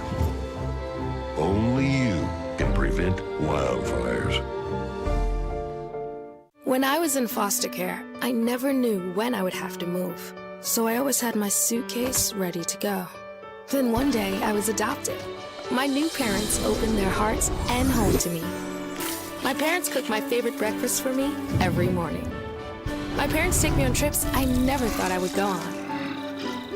They gave me a home and an even better reason to use that suitcase.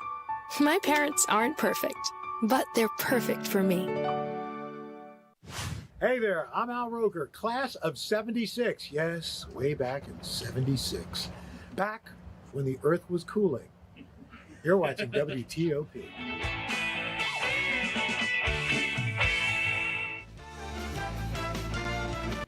It's 2-2 at the end of the third period and end of regulation, but the game is not over yet as we are about to go into overtime. Welcome back to The Purge. I'm your host, Kaylee Richmond, joined alongside by Alex Brooks and Jolie Santiago. Y'all, what a third period. The electricity was off the chain. What are your thoughts? Let's just get into this. Yeah, I mean, we look at the highlights right now. I mean, it was, as you said, electric. I mean, we were able to get a bunch of different things going on. I mean, Plattsburgh was able to score, and then it seemed like Oswego lost the momentum. And then Shane Bull, who else than Shane Bull gets the game-tying goal, and we go into overtime. But Jolie, I mean, we've seen from both teams right now, the defense is really stepping up, but you know, when we think that one team's getting the momentum, the other team just snatches it right out of their hands. They really do. Both teams are just incredible. You see it from the stats. Shots on goal, 23 for Plattsburgh, 36 for Oswego. Of course, Oswego's up there with more, but it's still important. But Oswego is capitalizing on the power play. This is really important, and that's what gets you. This puts you a step ahead against your opponent. And faceoffs won. I mean, Oswego blows everybody out the water, but 36-17, right? So this really does go to show, you know, these are two tough teams, and they're 2-2, neck and neck. We told you it'd be a low-scoring game, right? Yeah, absolutely. And now, like, I was getting nervous at the start of this period. It was 1-1, and then Hogue of Plattsburgh scored that goal, Jolie. Kind of made me nervous. Did that make you nervous? What about that? I think that goal was just incredible. There's beauty on that. Grimshaw was trying to get around Hogg just shot it, just didn't have any thinking to it, just went for it, and I think that's what really got it above. You see Shell kind of got down on himself for that, but that was just crisp passing. That was vision on the ice, and that's what got them that goal right there. Yeah, vision on the ice for Plattsburgh, but we'll take a look at the Oswego goal. Shane Bull, as I mentioned, I mean, as I said before, who else? Shane Bull coming down to the crease. He shoots one and just fakes out Hearn. We took another replay here. Bull, just a slap shot in the back of the net by the assistant captain of this Oswego State Lakers team. And I mean, you know, I mentioned it before. Shane Bull and Tyler Flack, you're going to have to rely on those guys in this game and going down if you're able to pull it off in overtime. Well, Flack, Bull, they have the 2 goals so far. Right, now let's go through period by period for both teams. Let's start with Oswego. Start us off, Brooks. Yeah, so we look at the full screen right here. Period 1, we got 10 shots, we had a goal, and then you go to period 2, a little bit more shots, no goals, but then, you know, kind of in that third period, Oswego was able to kind of get back in this game, obviously taking the momentum out of Plattsburgh's hands, and I feel like, obviously, you look at the period minutes, it's kind of lessened now in the third period. That was something that's very important, Jolie. I mean, they were kind of getting a little chippy in that first and second period, able to be more disciplined in the third period. That helped them get into this overtime.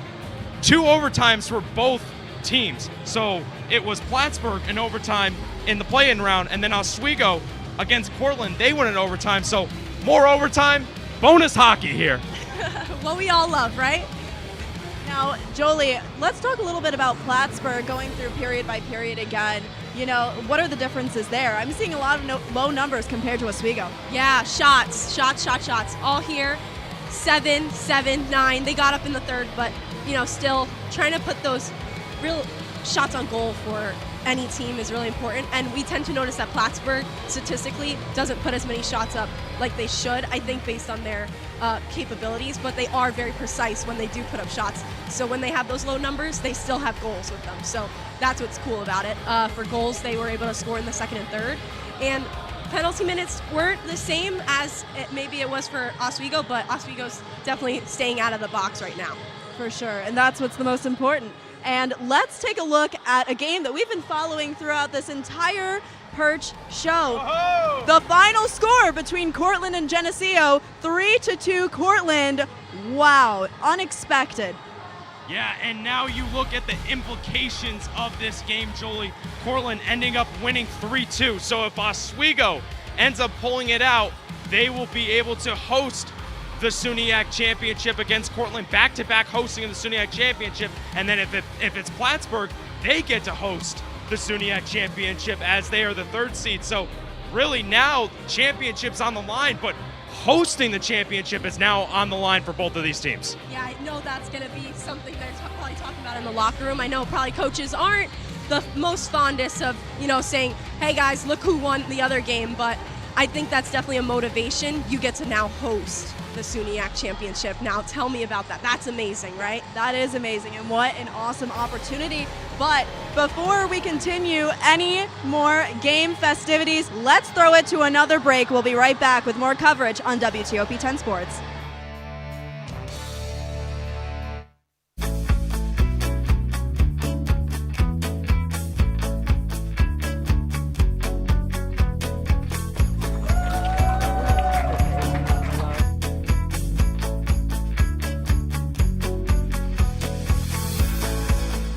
Jill told me it was Kitty from Glee. Yeah, what is it? It's Al Roker.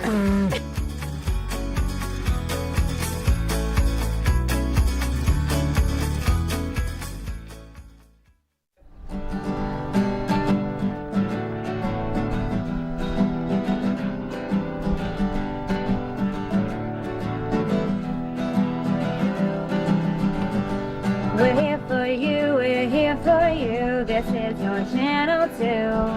With sports and news and what to do, we're here for you. It's your TV, you're watching WTOP.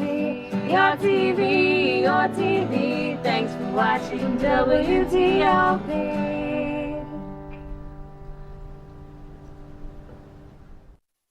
What's going on? Yeah, we go on at like 11:30. It's like No. What do you mean no? It's 10:30. 10:30? Yeah, it's 10:30. What do you mean it's 10:30? Hey, don't touch that. That's my ladder. Hey, man. Whoa. You know this book was already discounted 10%? Wow. Wow. Get a close up with that one. Broadcast news. Look at that. Can we go back inside? I want to sleep in the studio again.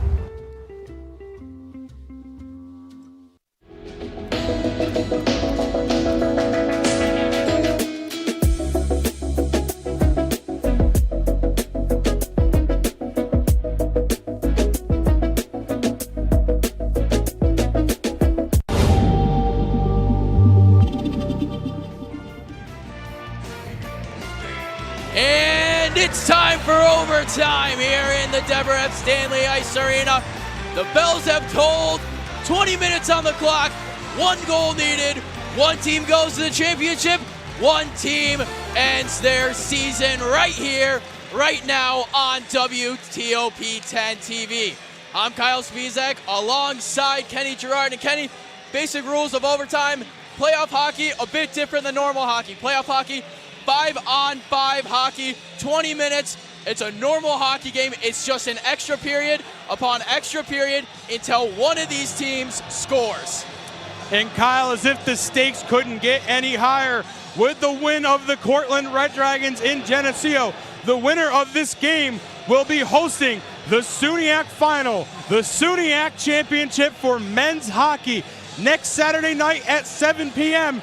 Will it be in Plattsburgh, New York, or will the championship return to the shores of Lake Ontario right here in Oswego? For the Cardinals, Kyle, right now, it's repeat or defeat. As both teams going out with their starting lineups, Bull, Flack, and Gatto for the Lakers, D'Addario, Jerusik, Stockdale for the Cardinals, as immediately the Cardinals go offsides. Quick to start and quick to pause is the 4th period of play here. 4th period, Kenny, not something you hear very often, especially in playoff games. No, that's usually a football statistic going to a 4th period, but here we are, a 4th period. I hope you guys are enjoying because we got plenty more hockey coming your way. As face-off underway, tied up at the far side circle. Squeaks out to Plattsburgh. Hog's gonna dump this one down in. Shell ramps it into the corner.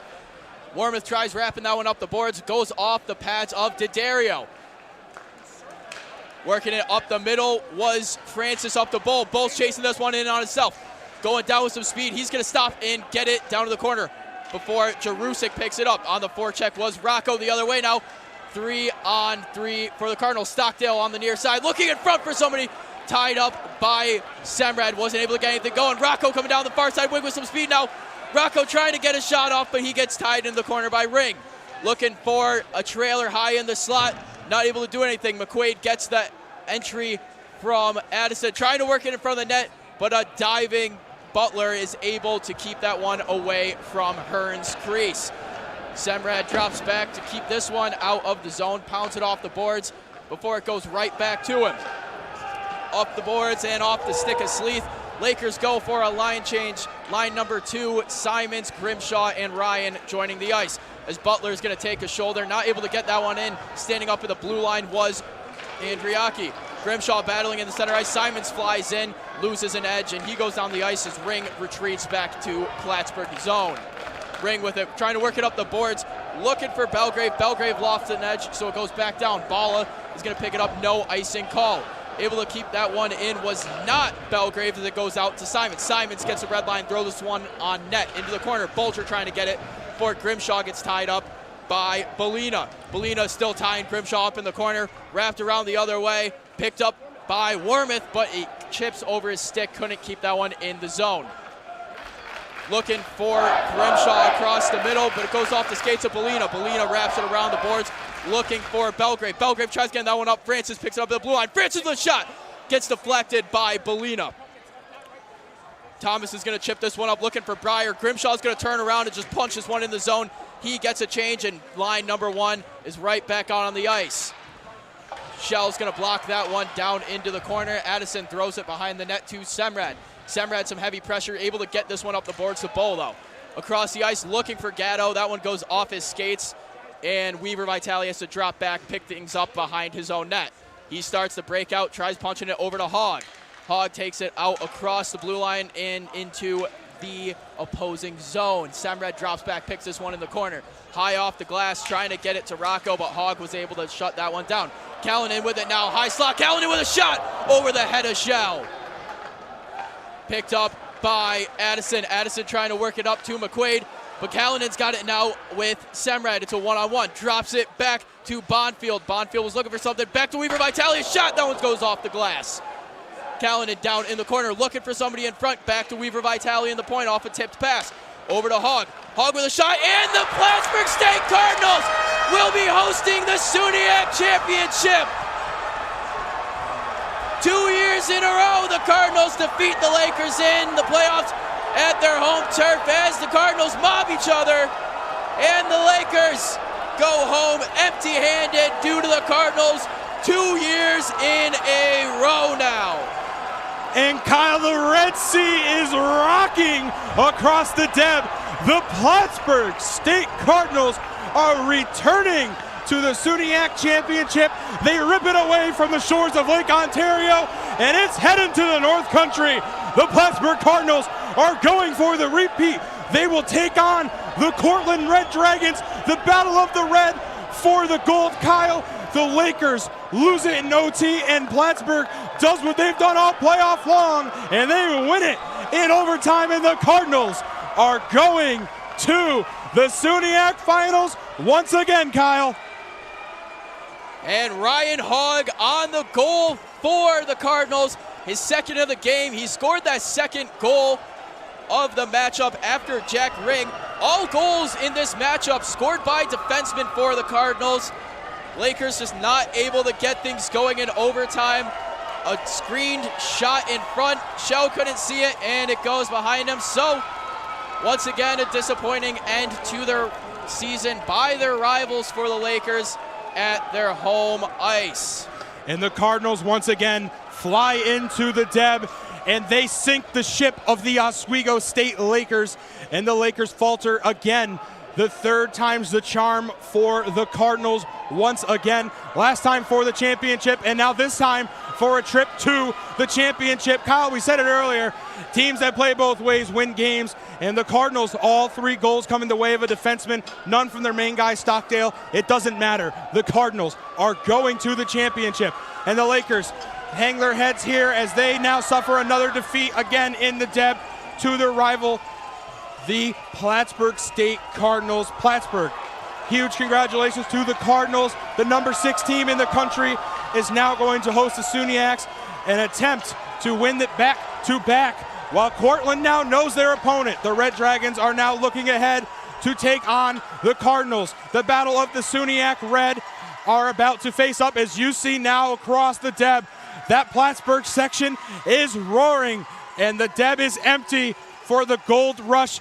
They have not found the gold, Kyle, but the Cardinals flown in, and they have found the gold. And like we mentioned earlier, Kenny, this was the 25th meeting between these two programs in the playoffs. Plattsburgh going into this one 18-6, extend that to 19-6 against the Lakers in the playoffs, really controlling the tide. And if we take a look at the all-time matchups between these two teams, the Lakers 49-82-9 against the Cardinals. Now a bit of a lopsided matchup between these two teams. And it looks like Cardinal Country is running this matchup. Kyle, I said it earlier, it was repeat or defeat, and the Cardinals have come in and they have repeat the Lakers now. Another disappointing end to their season in their home ice, but Plattsburgh now getting to host the SUNYAC Championship this year. A big win for the number 6 Cardinals, now the top ranked team remaining in the SUNYAC after Geneseo's fall to the Cortland Red Dragons. And Kyle, it's a battle of the Sea of Reds coming up next Saturday at 7 p.m., and you'll catch that one in Plattsburgh. And what a performance for Jacob Hearn of the Plattsburgh State Cardinals, keeping mostly everything he saw out of the net, facing quite a bit of shots. But we're going to throw it down to sideline reporter Matt Sharamita, who has Coach Steve Moffitt of the Plattsburgh State Cardinals. Thanks, guys. I'm here with head coach Steve Moffitt and Ryan Hogg. Guys, you know what they say, the third time's a charm. Talk me through your plan of attack to take down the team you haven't been able to beat in the regular season. We just needed to execute a little bit better than we did the last time we were here, and we made a couple adjustments. But at the end of the day, the guys just they worked really hard. We got a couple big saves when we needed to, and a couple bounces. Yeah, I just think we just executed our game plan. We started it from the drop of the puck, and we never gave up.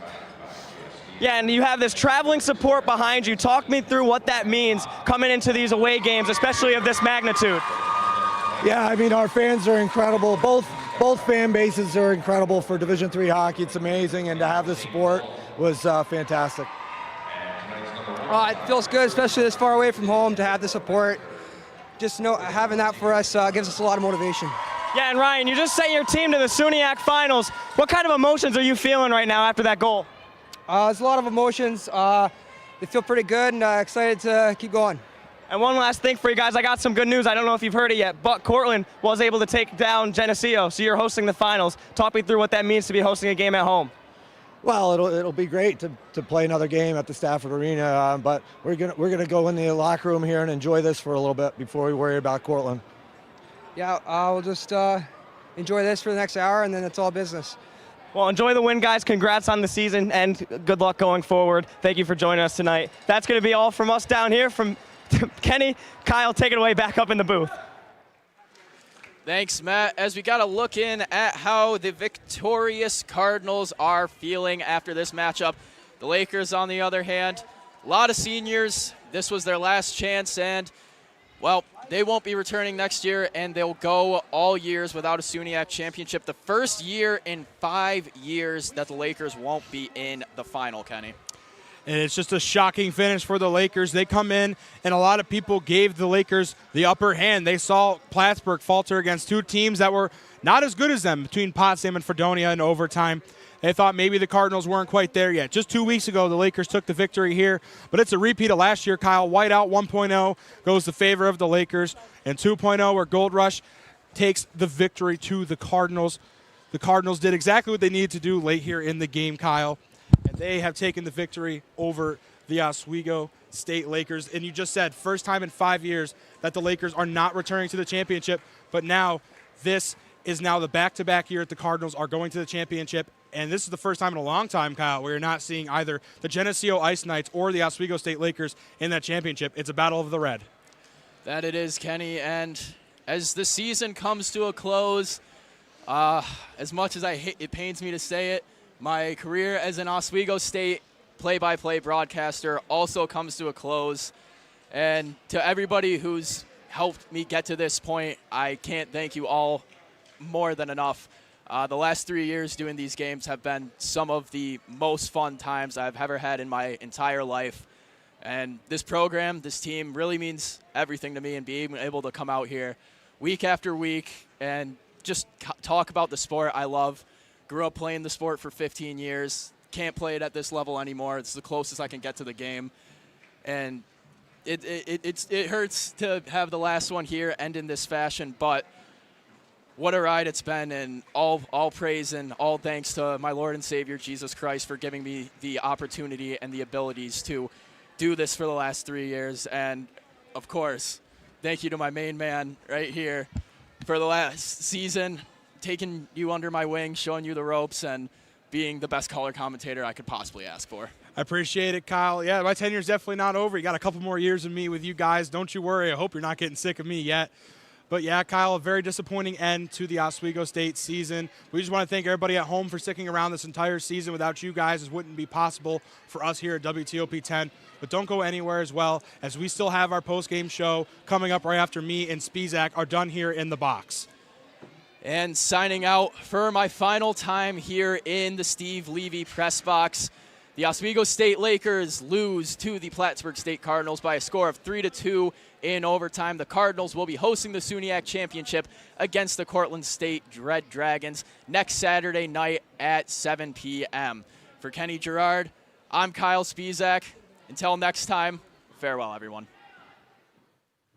Well, thank you, Kyle and Kenny. It's been a wild ride, and it's been a wild game as we come out of overtime. The Plattsburgh Cardinals beat the Oswego State Lakers 3-2. It's a bittersweet game, but we have to talk about it. You know, what are some thoughts going into the end of overtime? Well, the fairy tale ending for this Oswego hockey team ends tonight. 3-2 in favor of Plattsburgh. Ryan Hogg, really have yourself a game. 2 goals, 2 back-to-back goals that really helped Plattsburgh catapult in this. And, you know, Plattsburgh, obviously, with the short rest, it didn't really matter. They were able to overcome that 1-0 deficit as we look at the highlights right here from that game-winning goal, or from the whole game, excuse me. Jolie, Plattsburgh really obviously came up to play, and Oswego really brought in a lot of their best effort. We look at the full screen, 2 for 3 at the power plays, 0 for 3 for Plattsburgh, but it didn't really matter because obviously Plattsburgh was going to be very gritty till the very end. Yeah, Hogg really was able to take over this game. Really incredible work by him.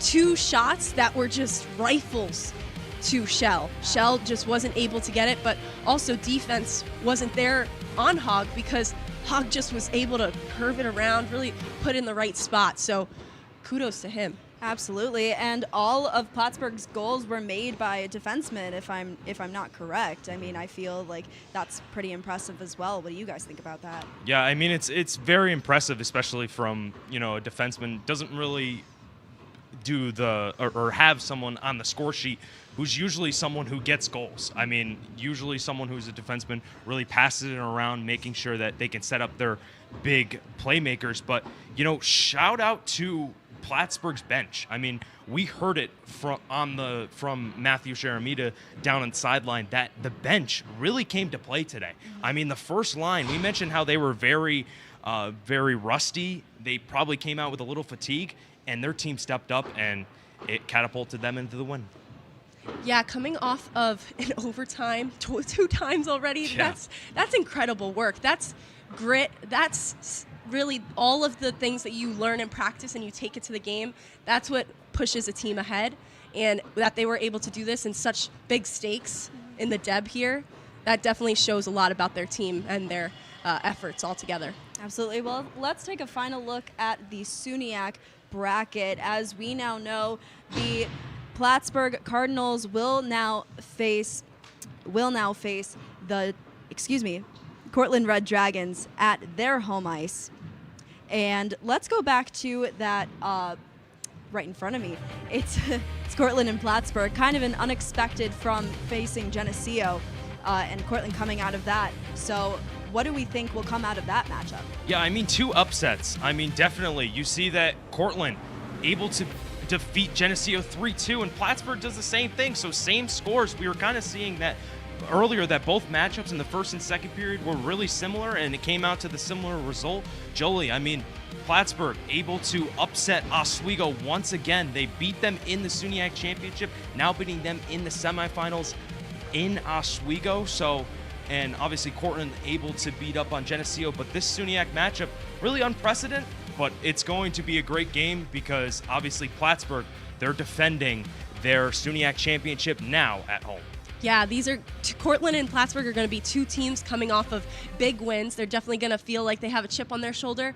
That's where it feels like, okay, what are we going to have to do about it? Because both teams will be tested, and you have to really see, each team really will have to determine what's the weaknesses of the other and taking that and going with it truly, because it really does start from the beginning to the end, but it's not over until the clock's over. Exactly. You're absolutely right. Well, that's it for us, but do we have any final thoughts before we sign off? Jolie? There's a lot that I want to say besides, there's just so much, but thank you so much to everyone that's watched WTOP 10 TV Sports and News and everything that we have to offer here. We've put a lot of work into these broadcasts, and producers, everybody in the crew, everybody in general has been so supportive, and they've done great work. So thank you so much, and I can't wait to continue this senior year with you guys. Brooks? Yeah, thank you to everyone who has supported me. Thank you to my mom and dad who have supported me throughout my journey here in college. Thank you to a bunch of my friends. Thank you to everyone in the control room, everyone who has just been there for me or just has just put in, a lot of effort into these broadcasts. It's been very important. It's helped me grow as a person, helped me grow as a broadcaster, and able to get the opportunity to be on this for a whiteout, gold rush, whatever you call it. It was something very special, and I kind of want to tell it to you guys. I mean, you guys made history this year. I mean, it was something that was very important. You guys obviously were able to have that all-women's broadcast, and now having 2 women on the perch. I mean, that's history right there, and you guys should be really proud of that. Well, thank you, Brooks. Thank you, Brooks. We appreciate that. Yeah. Well, I have so many thoughts right now, so many emotions, but I just want to thank everyone involved in WTOP 10 for welcoming me with open arms, especially starting in live sports last semester. I mean, I've just had so much fun doing this, hosting, sidelining, being with you guys. I want to thank my parents for always supporting me and being there for me. To my little sister, Olivia, I love you. You are my rock, and I don't know what I'd do without you. And that's all I got. Signing off from WTOP 10 Sports, I'm Kaylee Richmond, Alex Brooks, Julie Santiago. Have a great night.